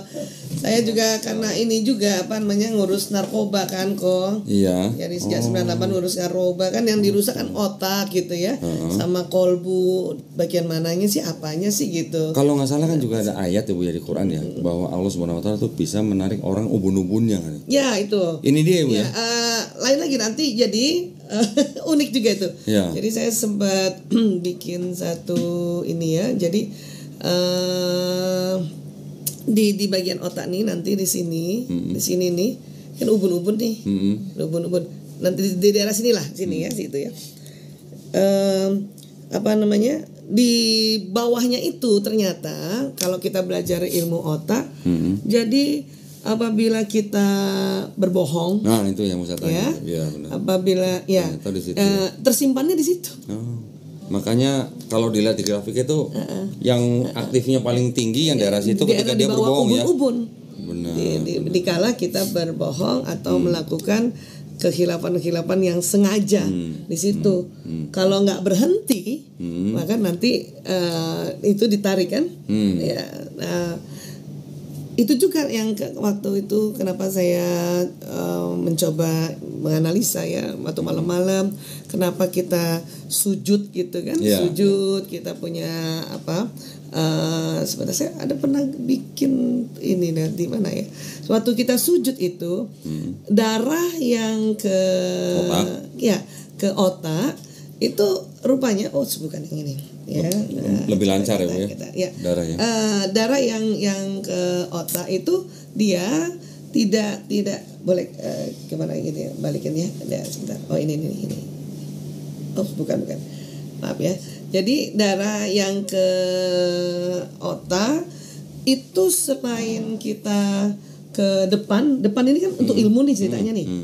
Nah, rupanya banyak juga orang yang berilmu tapi dia tidak bersujud. Kenapa nggak berkah? Ya karena sambungan yang di sini kan waktu kita sujud kan gitu ya. Sambungan yang di sini itu tidak diperkuat lewat diberikan nutrisi, diberikan oksigen dan sebagainya karena itu yang bawa darah. Jadi ada satu ilmu saya lupa, mohon maaf siapa namanya. Pada saat itu dia melihat bahwa kalau kita nggak posisi sujud, darah itu tidak sampai ke sini. Tidak sampai ke sini nih. Mana ya saya pernah baca juga kayaknya. Pernah baca. Ya, jadi nggak sampai ke atas kepala, hanya lewat posisi sujud dia sampai ke atas gitu. Nyampe situ gitu ya. Nah, ini di sini. Nah, terus dengan posisi sujud juga darah selain sampai ke sini, itu juga sampai di bawah ubun-ubun. Oke. Jadi bikin orang gak gampang bohong gitu ya. Untuk membersihkan. Iya. Apabila terlanjur bohong, dia membersihkan di situ atau neuron yang ada di situ, neurotransmitternya diberhentikan untuk tidak terus-terusan berbohong. Oke. Makanya harus bersujud, asal sujudnya tumakninah. Iya. Jangan yang cuma tanggung belum sempet darah ke bawah, jadi kita bisa udah naik gitu. Iya. Maka itulah Allah Subhanahu wa taala memerintahkan kita untuk sholat supaya mengingat Allah Subhanahu wa taala. Betul. Secara rubiahnya kan kita menghamba kan. Secara anatomi, faali dan sebagainya itu dia darah balik. Jadi sudah ada salurannya. Jadi Allah sudah bikin salurannya ke tempat-tempat di sini, ke sini juga ke sini. Tapi kalau kita posisi duduk ini, berdiri, itu jantung memompa, darah itu hanya sampai batas sini. Tidak ke situ. Ya. Hanya bisa ke daerah sini nih. sama di bawah ubun-ubun kalau dia sujud. Gitu. Makanya luar biasa ya. Makanya kan nggak banyak orang mungkin tahu nggak dan sadar kan ya. Bahwa sujud itu memang kita sudah didesain untuk manusia didesain untuk sujud. Iya. Kan orang-orang yang misalnya ibadah khususnya tidak sujud itu mencari-cari cara untuk sujud. Makanya ada misalnya gaya sujud, yoga gaya sujud, atau kepengen gimana caranya supaya sujud. Ada negara tertentu kepengen gimana caranya supaya juga sujud. Orang gitu. Nepal ada yang jalan terus lonjor, sampai ke gunung, ada yang begitu ya ibadahnya. Karena kepengen apa yang ada di otak itu kayak sesuatu yang harus makin kuat lagi dia jalani. Jadi ada orang banyak berilmu tapi tidak bersujud. Jadi ilmu hanya sekedar ilmu, tidak bisa diaplikasikan, nggak bisa dikerjakan. Itulah kita harus sujud supaya kita ngerti nih agama kita, tuntunan kita. Cuman ngerti doang. Ya, kadang kalau diulang jadinya paham. Tapi kalau nggak bersujud tidak dilakukan. Jadi banyak orang kan begitu juga kan. Masya Allah, ya benar. Ya jadi harus sujud gitu. Keren ya. Ya itulah. Berarti ya benar dong kalau dikatakan bahwa Islam itu memang agama yang diturunkan Allah SWT, agama yang diridhoi di sisi Allah SWT, yang memang berguna buat manusia, yang memang didesain untuk manusia. Betul untuk kita. Kan nabi-nabi lain sebelum kita juga sholat ya. Ada ritual sujudnya. Walaupun mungkin dia bukan 5 waktu. Di sini diceritakan Bu, Nabi Abraham sujud. Iya, sujud. Daud sujud. Yesus sujud. Iya. Nah kalau orang sekarang yang nggak mau sholat dan misalnya dia sudah muslim nggak mau sholat itu malas aja dia, dan dia rugi. Oke, memang dia pintar, dia tahu sebuah ilmu, tapi sulit dikerjakan. Hanya sebagai ilmu saja karena dia tidak bersujud atau masih kurang sujudnya. Kalaupun sudah sujud karena tidak tumak nina, buru-buru, makanya kok kayaknya dia pintar ya. Tapi kok dia nggak mengerjakan seperti apa yang dia tahu ya? Mungkin bisa jadi sujudnya begitu saja gitu. Patok ayam. Kalau itu memang oke lah, misalnya dikerjakan oleh anak-anak remaja, ya kita berharap untuk diingatkan lagi untuk tumak nina ya karena berharap di satu waktu umurnya ya sudah mulai meningkat dia punya sholatnya. Jadi jelas tuh ya, sujud itu gunanya bukan buat orang lain, bukan untuk Allah Subhanahu Wa Taala, tapi buat kita sendiri ya. Untuk kita ya. Sebab banyak orang kan merasa bahwa sholat itu bukan untuk kita kan, beban jadinya. Dan memang sudah banyak banget ya, cara duduk saja menekan jempol kaki begini itu sudah diteliti banyak orang bahwa ada kaitannya menindih telapak kaki kiri dengan tulang kering kaki kanan udah seperti orang refleksi ya Bu. Iya betul. Menekan titik-titik tertentu semuanya ada ya di seperti itu. Nah kalau kemarin saya memang tertariknya tentang darah yang mengalir ke otak dengan posisi sujud gitu kan. Makanya itulah mengapa banyak juga orang-orang yang senang belajar tapi dia cuma tahu doang. Ya tidak menjalankannya gitu. Ya debat oke lah dia, tapi dia nggak ngejalaninnya karena mungkin dia belum bersujud gitu. Atau sujudnya kurang. Saya paling paling terkesan sama Dr. Esa tuh ketika ngomongin orang laki-laki sehari ngomong berapa kata gitu. 7.000 kata. Perempuan berapa kata gitu. Itu mau dibahas kan? Itu kan penelitiannya di Institut Psikiatri London tahun 99 itu. Jadi lucu tuh. Ilmuwan aja kaget. Memang secara perilaku para ilmuwan ngerti lah perempuan banyak bicara. Tapi waktu diteliti dan ternyata lokasi bahasanya perempuan itu ada di kedua belah otak, kiri dan kanan. Laki-laki cuman sebelah. Itu ilmuwan tuh sampai dia teriak dan ketawa gitu. Oh gitu. Ternyata Tuhan yang bikin ini. Masya Allah. Jadi laki-laki cuma di sini nih lokasi ini otak kiri belakang bicara mengatur bahasa. Perempuan kanan kiri. Oh pantesan cerewet ya. Cerewet efek samping. Cerewet efek samping. Dari itu tadi setelah dihitung kan dihitung. Jadi laki-laki katanya per harinya 7.000 kata. terdiri dari kata-kata dan gerakan, perempuan 20.000. Tapi saya mau nanya nih, Dok. Kalau perempuan cerewet memang sudah fitrahnya, ya. Kalau laki-laki bagusan yang banyak ngomong apa yang diem? Jadi tergantung, ada watak juga. Jadi ada laki-laki yang watak pembicara. Itu nggak 7.000, itu 9.000. Oke. Oh, nggak sampai 10.000 ya? Nggak sampai juga. Tuh. Tapi tetap akan sampai di rumah udah capek banget. Sebenarnya Koko nih kan sebagai narasumber dari pagi sampai maghrib ngomong terus nih. Betul. Dan malam hari udah nggak bisa ngomong. Tinggal kalau istrinya ngomong cuma iya. Jadi jarang ngobrol sekarang. Iya, karena memang laki-laki sebagai misalnya yang watak pembicara, kemudian Allah perintah untuk sebagai narasumber kah atau pembawa berita kah dan sebagainya, ya itu sudah habis. Sudah habis. Beda kita perempuan. Saya nih ngomong dari pagi sampai malam, tengah malam pun masih bisa ngomong. Masih kenceng, masih banyak, nggak berhenti gitu. Iya. Nah makanya yang penting adalah kalau saya ngerti bahwa laki-laki memang sama-sama mungkin pagi hari sampai maghrib dia bicara sama misalnya guru. Saya suka bilang gini, guru laki sama guru perempuan sama-sama bisa ngomong di sekolah, tapi malam hari Pak Guru udah diem, Bu Guru masih ngomong. Yang buat saya sebagai perempuan saya harus ngerti itu. Supaya nggak baper. Supaya saya nggak langsung merasa gini sama suami saya, lo kalau sama orang lain aja ngomong. Ya tadi siang udah habis. Iya karena siang kan, sama gue lo nggak ngomong kan gitu. Iya. Padahal sebetulnya bukan suami nggak mau ngomong, ketemunya malam. Oh iya udah habis ya Bu ya. Makanya kalau misalnya mau dengar suami ngomong siang. Atau saya datang ke kantornya. Saya datang ke kantornya, saya ngobrol siang-siang sama dia. Atau ngajak makan siang ya. Iya. Itu terjadi tuh, misalnya saya nih hari Ahad gitu jalan-jalan sama suami sama anak-anak. Itu di luar kita ngomong ya. Misalnya kita pulang habis itu lanjut nonton sampai di rumah jam 8 malam. Sampai di rumah udah diem semua itu. Iya, udah kehabisan stok. Kehabisan stok ya. Anak 4 sama satu suami 5. Dia diem sampai di rumah. Dalam hati saya, tadi lo di mobil pada ngomong semua mereka rumah kan. Tapi karena sudah ngerti bahwa sudah malam, stok 7.000 yang 9.000 katanya sudah kuotanya sudah habis. Ya udah saya diem aja, saya aja ngomong. Iya. Karena buat mereka perempuan misalnya malam hari masih ngomong itu menyenangkan. Merasa berkuasa gitu. Enggak. Bahwa ibu saya lagi sehat. Sehat fisik dan sehat mental. Benar. Karena laki-laki takut kalau perempuan udah nggak ngomong.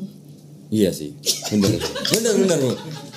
Kalau perempuan udah nggak ngomong berarti dia sudah marah. Iya, suami saya lebih senang, saya lebih baik ngomong aja. Oh ya ngomongnya terus gitu ya.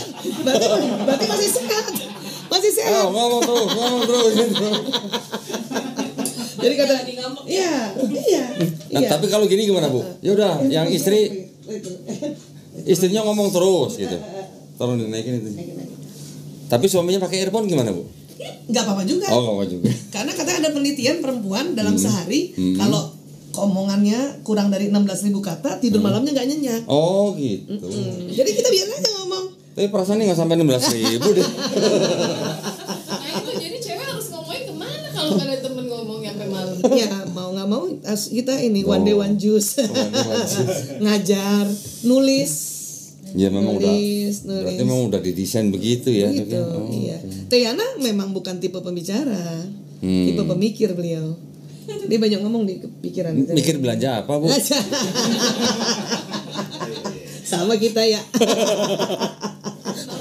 Normal, masih normal. Nah, karena di penelitian juga tuh kok. Di otak kanan. Ada penelitian Bu. Itu makanya keren tuh penelitian tentang otak laki-laki perempuan itu. Jadi wanita juga fitrahnya belanja. Memang di program sini.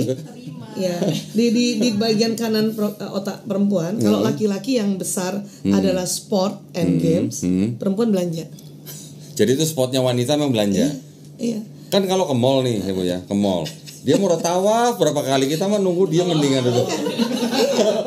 Kalau di mall kan kayak orang tawaf ya banyak begini. Muterin mall nggak kelar-kelar. Atau suami-suami kalau di mall istrinya tambah dipeluk erat supaya nggak masuk jalan. Oh enggak, kalau saya biarin aja Bu. Tapi kan saya tahu saldonya. Iya. Suami saya juga gitu. Nah, dan kalau mau ajak belanja laki-laki, misalnya laki-laki mau dibelikan baju atau anak laki belikan baju, itu harus di 20 menit pertama. Supaya laki-laki nggak bete dulu lagi. Oh gitu. Ya. Pas sudah dapat dia udah selesai. Memang setelah itu kalau kita masih mau belanja, biarkan mereka duduk di satu tempat. Iya, emang. Kita aja jalan. Gitu. Kalau enggak udah banyak rewel nih bawel. Kapan pulangnya? Kok bener sih dok? Kok bener sih? Suami saya juga gitu. Berarti itu kan anggukan universal. Kebongkar semua jadinya. Karena laki-laki senang belanja laki-laki, tapi bukan dia yang jalan. Dia di satu tempat. Nanti ininya salesnya yang jalan. Saya senang belanja online aja Bu. Nah makanya nggak capek-capek jadi. Iya nggak jalan kan. Kalau kita nggak puas tuh kalau cuma online. Saya nggak puas online. Milihnya cuma di situ bisa dipegang. Apalagi kalau beda harga ya. Waduh, beda goceng aja di Uber ya. Sama adik ipar saya itu. Beda goceng dikejar. Jadi memang begitu, maka bikin strategi dari perbedaan ini karena fitrah, ya kan, walaysa zakaru kal unsa kan. Karena fitrah bikin strategi agar satu sama lain tidak jengkel, tidak marah, tidak kesel, nggak capek hati, nggak pegel hati. Iya, berarti memang sama-sama harus memahami fitrah masing-masing ya Bu ya. Gitu ya. Makanya sebetulnya saya kalau seminar lengkap, saya jelasin yang perempuan begini, yang laki begini. Kalau nonton di TikTok mah dipotong-potong. Yang motong bapak-bapak.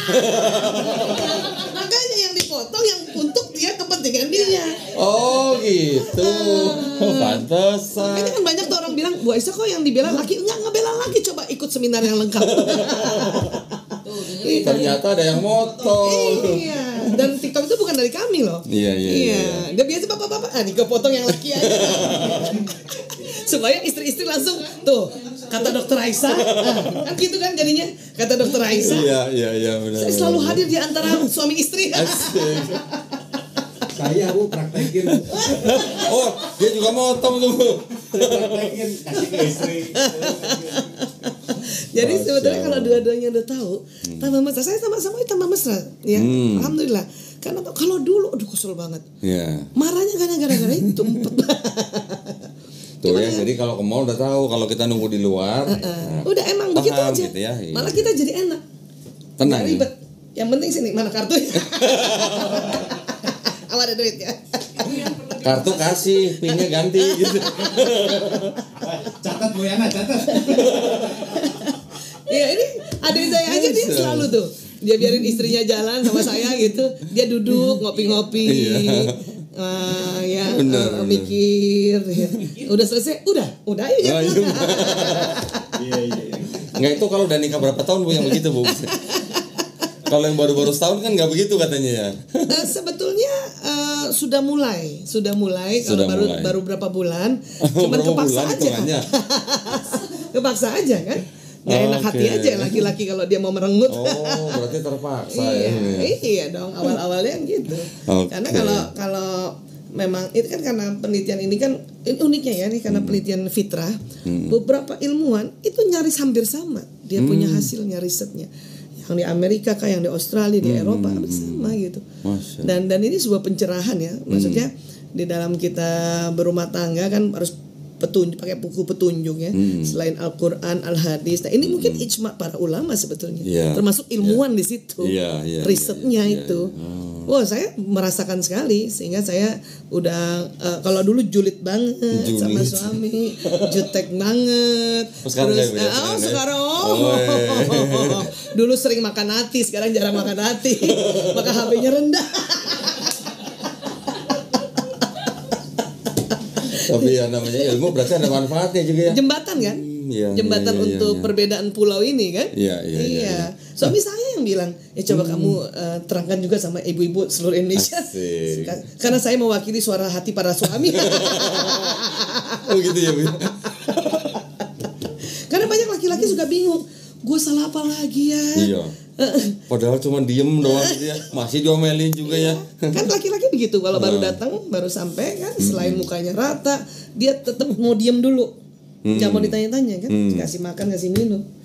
Kita kan lain, perempuan justru kalau lagi diem diminta ditanya.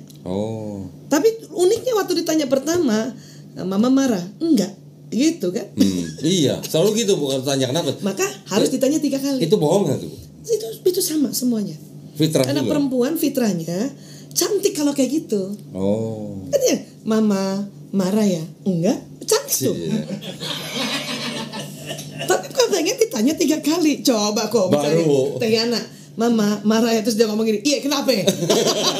Hah? Jelek lah kok. Nggak cantik ya Bu ya, nggak cantik. 4 bulan begitu, bulan kelima diganti. Salah lagi. Yang kasihan kan yang laki-laki udah di kantor capek, diomelin bos, pulang diomelin lagi mana? Nah itulah perlu belajar aja. Karena jadi laki-laki sejak zaman dulu, bahkan laki-laki purba tuh kalau ada habis berburu, Iya. dia naik ke batu, kayaknya dia menyaksikan matahari terbenam. Padahal enggak. Itu sedang apa sih? Dia sedang mereview. Oh. Tadi bagaimana hasil tangkapannya, terus memplanningkan besok harus ngapain lagi, dan tidak suka perempuan atau istrinya nanya ikutan duduk di situ. Nanti aja, Gitu ya? Oh, tunggu oke. dia manggil. Saya kan dulu kan kebalik-baliknya gitu, sok-sokan kepengen jadi istri soleha. Nah, suami yang Nempel. iya masih kayak gitu kan, masih dia lagi mereview, saya sok-sokan nanya kenapa sih ya, ceritain dong, gitu. Malah disuruh diam. Diam katanya. Diam. Itu lagi sakit hati kita. Oke. Dan saya nunggu dipanggil aja. Nah, waktu nunggu dipanggil saya kerjain aja pekerjaan yang lain-lain tanpa harus berprasangka buruk bahwa dia nggak suka sama aku, dia nggak suka pulang ke rumah. Haus. Capek deh. Iya, saya ngerjain aja yang lain. Tuh, kalau saya lagi kerja di sini gitu Bu, ada yang malam-malam WA, kapan turun, jam berapa turun gitu. Nah itu kan memang hak kita juga bertanya kan. Iya. Hak bertanya. Tapi waktu dijawab cuman nanti gitu Nah, ya. iya. Nanti itu nggak boleh marah. Tuh. Karena memang stoknya kata laki-laki sedikit kan. Tuh. Atau cuman oka gitu kan. Oka. Oke. Kan kita kan kalau nulis kan banyak ya. Iya. Kan lembut gitu ya. Iya kalau Saya- udah selesai. Saya nggak 2 nanti itu- huruf lah Bu, Iya. saya 3 huruf lah. Iya. BTR gitu. BTR. Bentar. Nah, dulu tuh aku setiap dijawab oleh suami atau anak-anak dengan cuma 1 kata, tuh sakit hati itu. Maksudnya kamu kok nggak bisa merangkai kata yang baik ya? Merangkai kata, gitu kan? Ya, maksud saya kan begitu. Tapi emang nggak sanggup mereka, stoknya nggak ada. Stoknya nggak ada. Jadi udah dijawab oka sama bentar aja udah syukur. Tapi kalau laki-laki stok katanya paling banyak misalnya 9.000 pembicara. Tapi kalau stok kata untuk menulis juga sama, habis juga Bu. Makanya Jadi tergantung. itu dari otak atau dari mana? Tergantung. Dalam 1 hari itu jam berapa dia kerja, jam berapa dia pakai itu. Ada orang bekerja malam hari, pagi istirahat kan belum dipakai.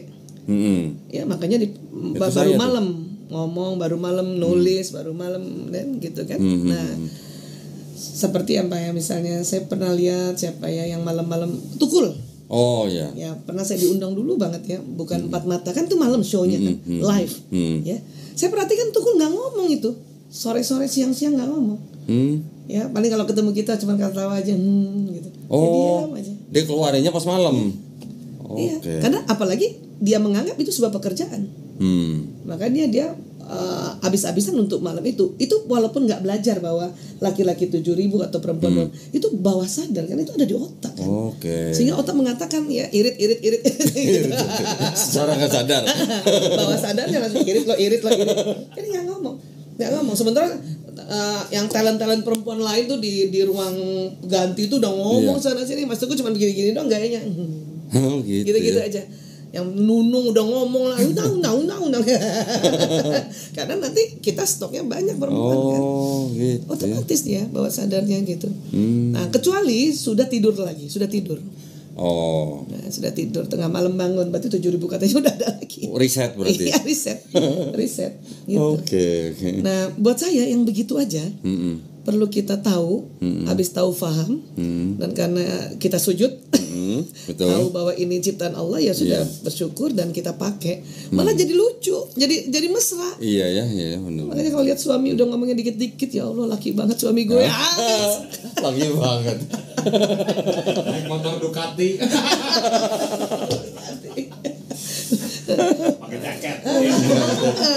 Anak motor. Bukan anak motor, anak celup. Anak celup. Ada anak saya, anak ketiga saya itu lucu banget. Dia tuh anak motor terus dia ngomong gini. Jadi bapak ibunya motor. Bapak ibunya motor. Kamu Alhamdulillah. Itulah makanya mungkin itu viralnya karena itu. Karena sesuai fitrah.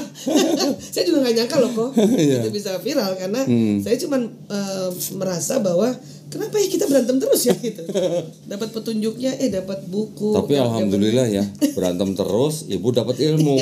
Coba nggak dapat ilmunya, banyak yang pisah gara-gara begituan ya bu ya. Mereka nggak sadar, betul. Mereka nggak memahami pasangannya. Ya. Gitu.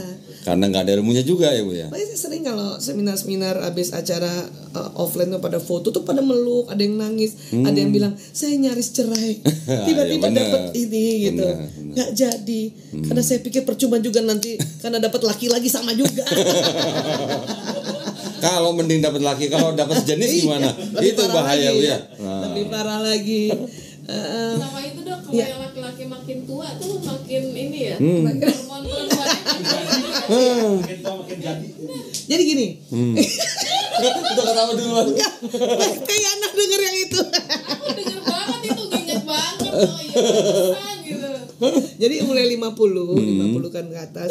Kan hormon itu di laki-laki ada estrogen juga kan. Tapi memang waktu mudanya tidak sebanyak testosteron.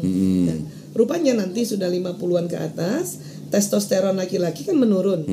Estrogennya tetap ada. Nah, maka mulailah laki-laki ingin tidak lagi seperti dulu yang selalu keluar untuk tinggalkan keluarga untuk jemput nafkah. Sudah mulai kepengen ditemani, ya kan? Terus karena juga mungkin sudah pensiun, 7.000 kata yang biasa di kantor, ini buat istri seorang. Jadi kesannya sudah jadi tambah banyak bicara. Ya, terus seneng ngajar. Laki-laki di atas 50 atau 55 seneng ngajar. Udah sampai belum kamu? Ya? Udah sampai belum? Dikit lagi. Belum, gue masih 30. 34 lari. 34 lari. 30 jalan. 50 lari. Jadi karena dia sudah banyak pengalaman dan kemudian tadi 7.000 katanya sudah nggak habis lagi di kantor, makanya pengen ngajar. Itu kan makanya pensiunan dosen itu kan 60-an kan. Karena justru pas 50 ke atas tuh bagus dia ngajar. Karena dia ingin menyampaikan pengalamannya, kemudian estrogen yang memang untuk senang bicara gitu.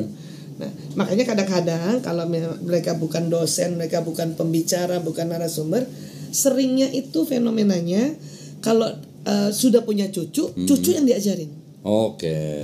Makanya kakek-kakek cari pelampiasan ya. Iya, karena mau istrinya diajarin, udah nggak mau, anaknya udah gede-gede, kan? Istrinya udah biasa, dalam hati istrinya, gue udah tahu. Gitu lagi. Gitu ya. Nah, seperti itu sebetulnya. Jadi ini yang harus kita pahami. Dengan kayak gitu, saya kan suami saya udah 62 ya. Mulai 55 itu memang dikit-dikit mau saya dipanggil, diomong. Diceramain. Saya bilang, iya aja. Iya, walaupun dalam hati gue udah tahu. Misalnya gitu. Maka kadang-kadang saya seneng kalau dia bilang, oh saya dipanggil ini teman-teman sebagai konsultan. Yes, dalam hati saya, yes. Biar keluar tuh 7.000-nya tuh. Nggak usah ke saya kan. Nah, karena belum punya cucu. Iya. Kalau udah punya cucu, cucu saya tuh diajarin. Makanya tuh orang-orang hebat itu kalau di biografinya sering cerita tentang kakeknya. Oh iya ya, bener ya. Karena kakek yang ngajarin, bukan nenek. Karena perempuan ya umur 50 tahun ke atas lagi jantan-jantannya seneng keluar. Gitu ya. Iya, karena estrogennya menurun, testosteron yang ada di diri kami tetap ada, hormon jantan itu. Anak juga udah besar-besar, udah bisa ditinggalkan. Jadi lagi galak-galaknya itu ya. Lagi senang-senangnya keluar. Sementara suami lagi senang-senangnya ke rumah. Terbalik ya. Makanya harus, karena begini fitrahnya, strateginya adalah ya udah. Pantesan sekarang dia sering nge-mall sendirian bu, atau sama teman-temannya gitu. Normal ya bu ya. Cuma Tiana lahir tahun berapa? Itu jawabannya. 79, iya. Udah 4 berapa sekarang? 4 besok. 44. Iya. Mau masuk premenopause. Apa estrogen udah mulai menurun. Testosteronnya ada gitu. Jadi ya itu tadi. Alhamdulillah. Iya. Udah tahu kan berarti kan? Sama-sama tahu gitu loh maksudnya. Jadi tadi ada yang jelasin. ada yang jelasin gitu maksudnya. Iya.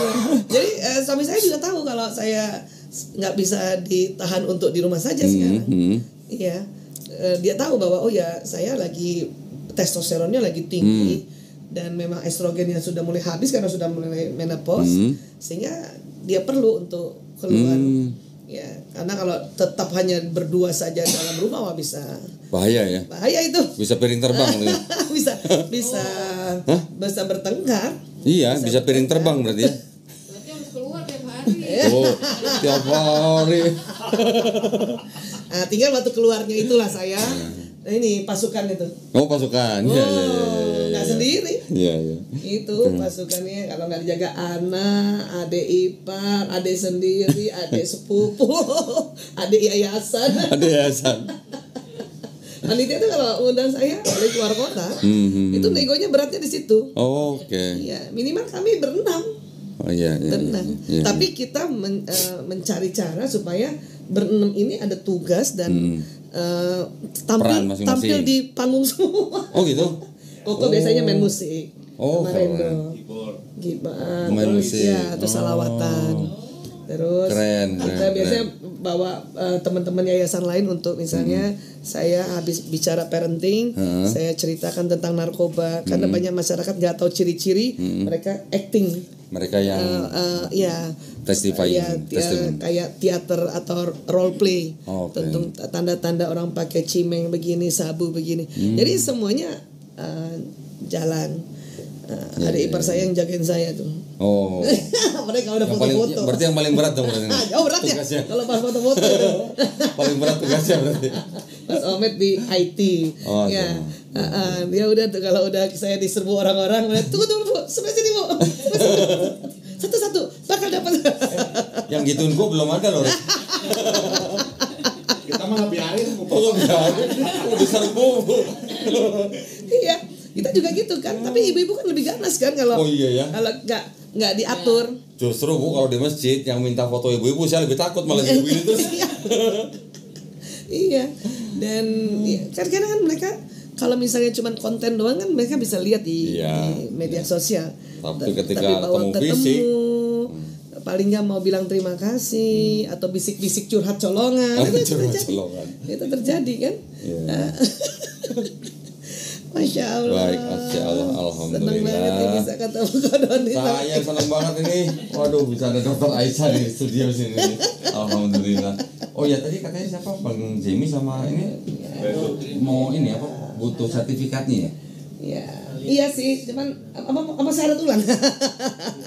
Nama Koko. Menurut Dokter Aisyah gimana kalau syarat ulang nggak apa-apa? Iya, supaya kami juga kita double karena kan waktu itu di Malaysia kan karena memang saat itu mereka betul-betul mau menjadi mu'alaf dan kita nggak boleh tunda-tunda terlalu lama. Betul. Kami waktu itu ini ulang tahun yayasan kami pas di sana di Malaysia karena kami belajar rehabilitasi itu di Malaysia sebelum ada BNN zaman dulu. Ada guru-guru yang ngajarkan rehabilitasi kami. Saya minta untuk jadi tuntun syahadat. Mereka bilang tapi nggak susah tuh ngurus surat. Memang nggak minta surat.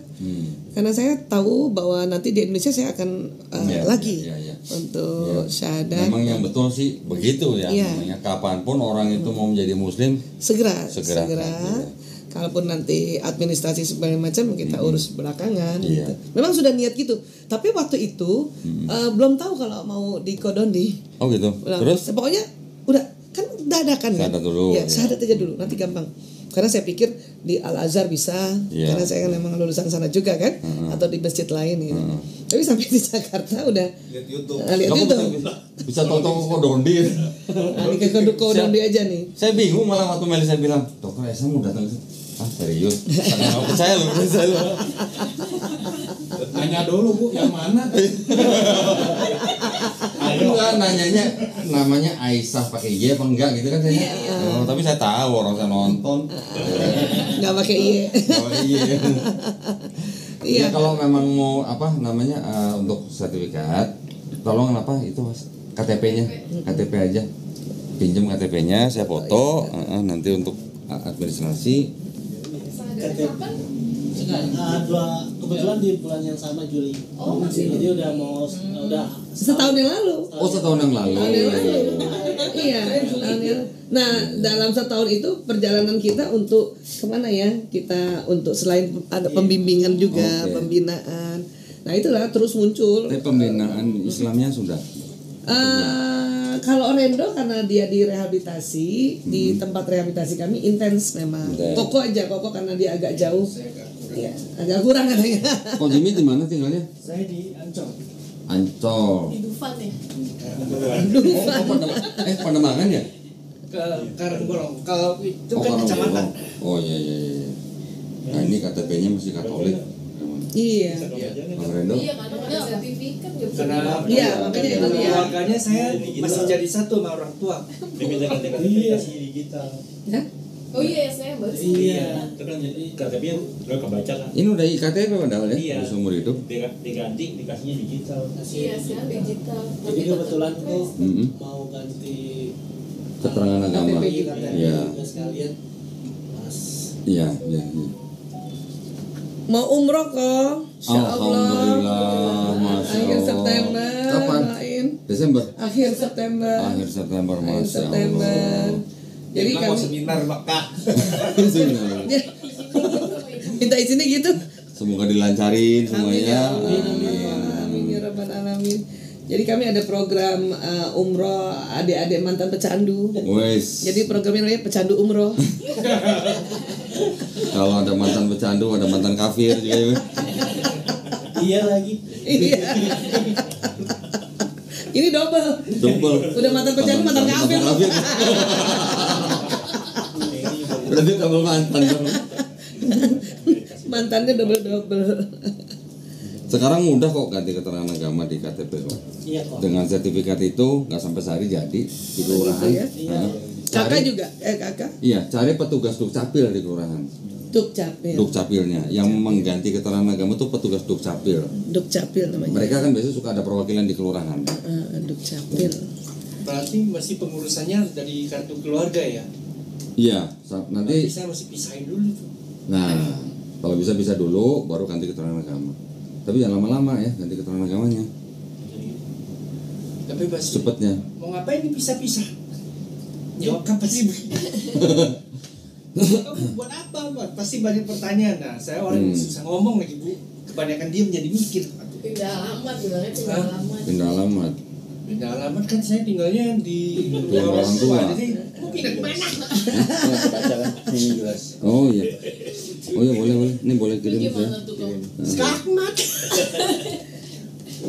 Gimana katanya tipsnya kok? Kalau orang tua masih nanya. Gini. Belum tahu ya. Tuh, nih, tipsnya dikasih nih. Belum tahu karena papa saya sampai sekarang masih aktif di gereja dan sering ngasih penginjilan di mana-mana.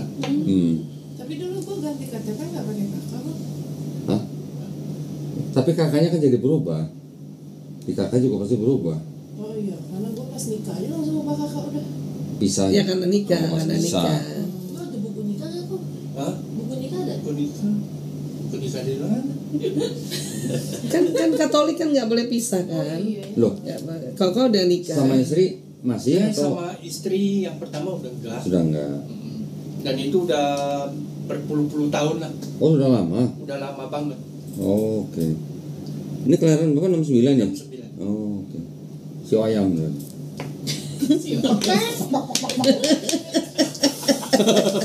Coba dong tanya, pakai berapa tahun? Aduh, salah itu malah salah. Lu udah sering sharing kok.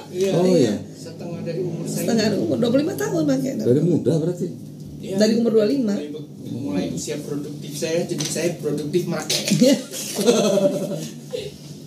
Berapa kali masuk penjara? Masuk lapas kok? 6 kali nyaris 7. Yang ketujuh itu karena tes urin positif dan nggak ada barang bukti, jadi dimasukin ke rehab, ketemulah sama ibu, bilang Jalannya ini kalau ya. enggak, waduh, Itu panjang udah lagi jalan. aja hukuman. Kacau nih. Jago bikin sapi kok. Bener nih. Waduh. Dia produksi di sel. Hah? Di dalam lapas. Sampai bikin? Iya. Mereknya apa tuh? Keraton. Bepom nggak Bepom malah. Dapat Bepom itu. Dapat Bepom. MUI Hah? MUI halal. Tapi kalau bikin Bepom boleh. Remigius Arsa Tono Masri Pontianak. Kalau ini Bang siapa? Ronaldo berapa tahun pakainya? Kok masih 11 tahun? Kalau sekolah juga S3 tuh. 11 tahun maksudnya kok 11 tahun. Pakainya. Masya Allah. Alhamdulillah ya bisa balik ya. Pakai lagi ya. Ya itu kali rumahnya deket masjid kayaknya. Jadi pas azan itu ya sambungan tipis di kolbunya nyala itu. Nyala terus ya. Iya, Alhamdulillah. Dekat masjid kan rumahmu kan. Ya kalau gitu apa namanya untuk dapat sertifikat kita mendingan saja apa sadar dulu. Iya betul.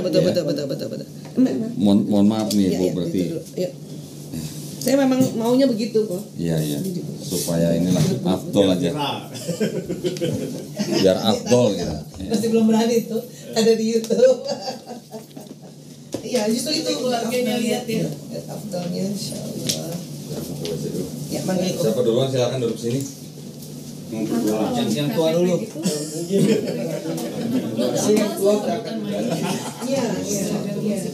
Jaga-jaga kok. Keluarganya tetap kirim ke bapaknya. Kirim ke bokapnya. Saya malas ributnya doang, makanya saya beribadah tuh saya diem. Cukup saya dengan Allah aja. Asik. Masih diajak makan babi kan di rumah. Gini, segini. Saya Malah nggak suka katanya. Jadi nanti waktu salaman nggak ada ganggu. Kenyang.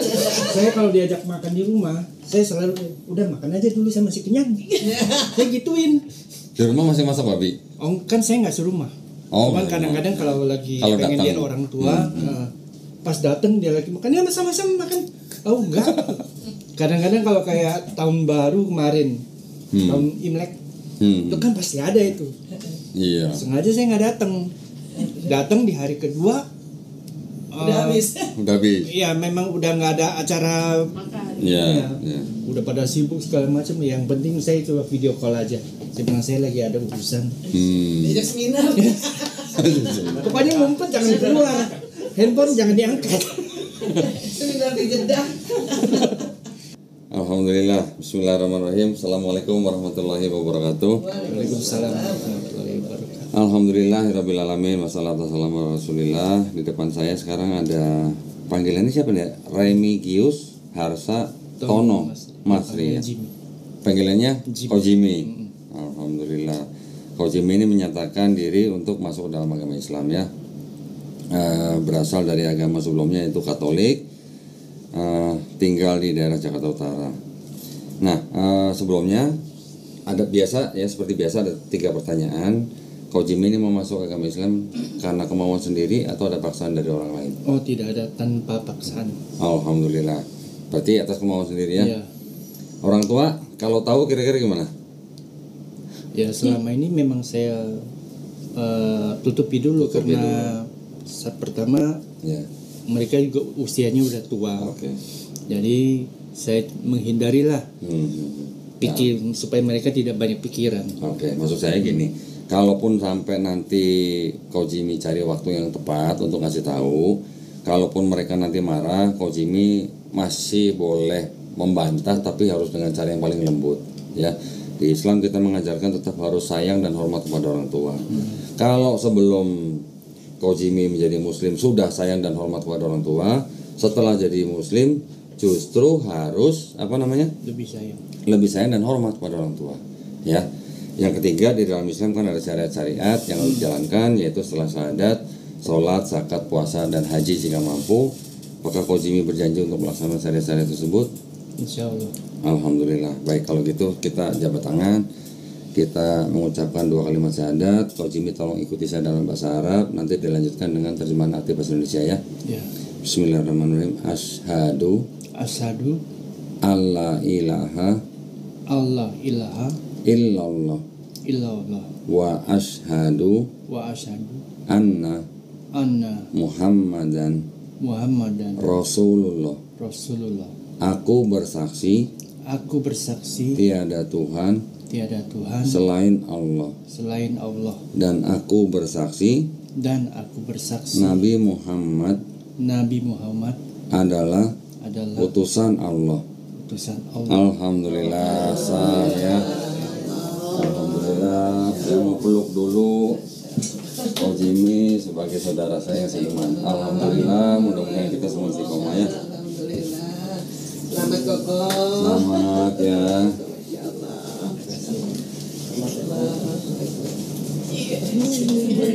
Cie. Ntar bisa pelukan lagi nih. 2 kali pelukan. Ya, ini nyambung nih berarti ya, nyambung. Alhamdulillah, sekarang ada saudara Renaldo P. Lopulalan, betul? Iya, kok. Jakarta Pusat. Lopulalan nih marganya berarti marganya, ya? Kok. Marga mana nih? Ambon. Ambon, oke. Orang tua memang dari Ambon semua ya? Dua-duanya Ambon. Oke. Ini KTP Jakarta Pusat ya? Iya. Agama sebelumnya adalah Kristen. Juga Bang Renaldo ini menyatakan diri untuk masuk agama Islam. Iya, kok. Betul? Apakah Bang Renaldo ini mau masuk Islam nih atas keputusan sendiri atau kemauan sendiri atau ada paksaan dari orang lain? Enggak ada, saya keputusan saya. Keputusan sendiri, alhamdulillah. Orang tua sudah mengetahui? Belum. Sama ya, seperti tadi pesan saya buat Ko Jimmy, Bang Renaldo juga kalau sampai nanti orang tua mengetahui dan marah-marah, Bang Renaldo boleh membantah tapi harus dengan cara yang paling lembut ya. Kemudian yang ketiga, di dalam Islam juga ada syariat. Apakah Bang Renaldo berjanji untuk menjalankan syariat tersebut? Bismillah. Ya. Setelah bersyahadat ada sholat, zakat, puasa dan haji jika mampu. Ya. Insya Allah dimudahkan ya. Baik, kalau begitu kita berjabat tangan. Kita Bang Renaldo ikuti kata-kata saya dalam bahasa Arab, kemudian nanti dilanjutkan dengan arti dalam bahasa Indonesia. Ya. Bismillahirrahmanirrahim. Asyhadu alla ilaha illallah wa asyhadu anna Muhammadan Rasulullah. Aku bersaksi tiada Tuhan selain Allah. Dan aku bersaksi Nabi Muhammad adalah utusan Allah. Alhamdulillah. Takbir. Alhamdulillah. Saya rasanya alhamdulillah.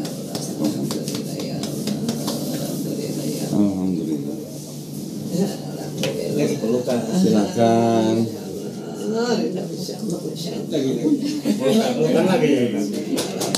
Pelukan lagi. Iya, mereka berdua jadinya. Alhamdulillah. Mantap ini, jadi nioronnya double. Alhamdulillah, tebel ya. Saya jadi pakai istilah dokter Aisyah nih, tebel gitu. Alhamdulillah, terima kasih banyak ya. Mudah-mudahan kita semua dijadikan golongan manusia yang mengikuti apa yang sudah diturunkan Allah Subhanahu wa taala melalui Rasulnya. Dan insya Allah kita semua menjadi golongan manusia yang menyaksikan keesaan Allah Subhanahu wa taala ya. Dan insya Allah kita juga dihindarkan dari api neraka ya. Amin ya rabbal alamin.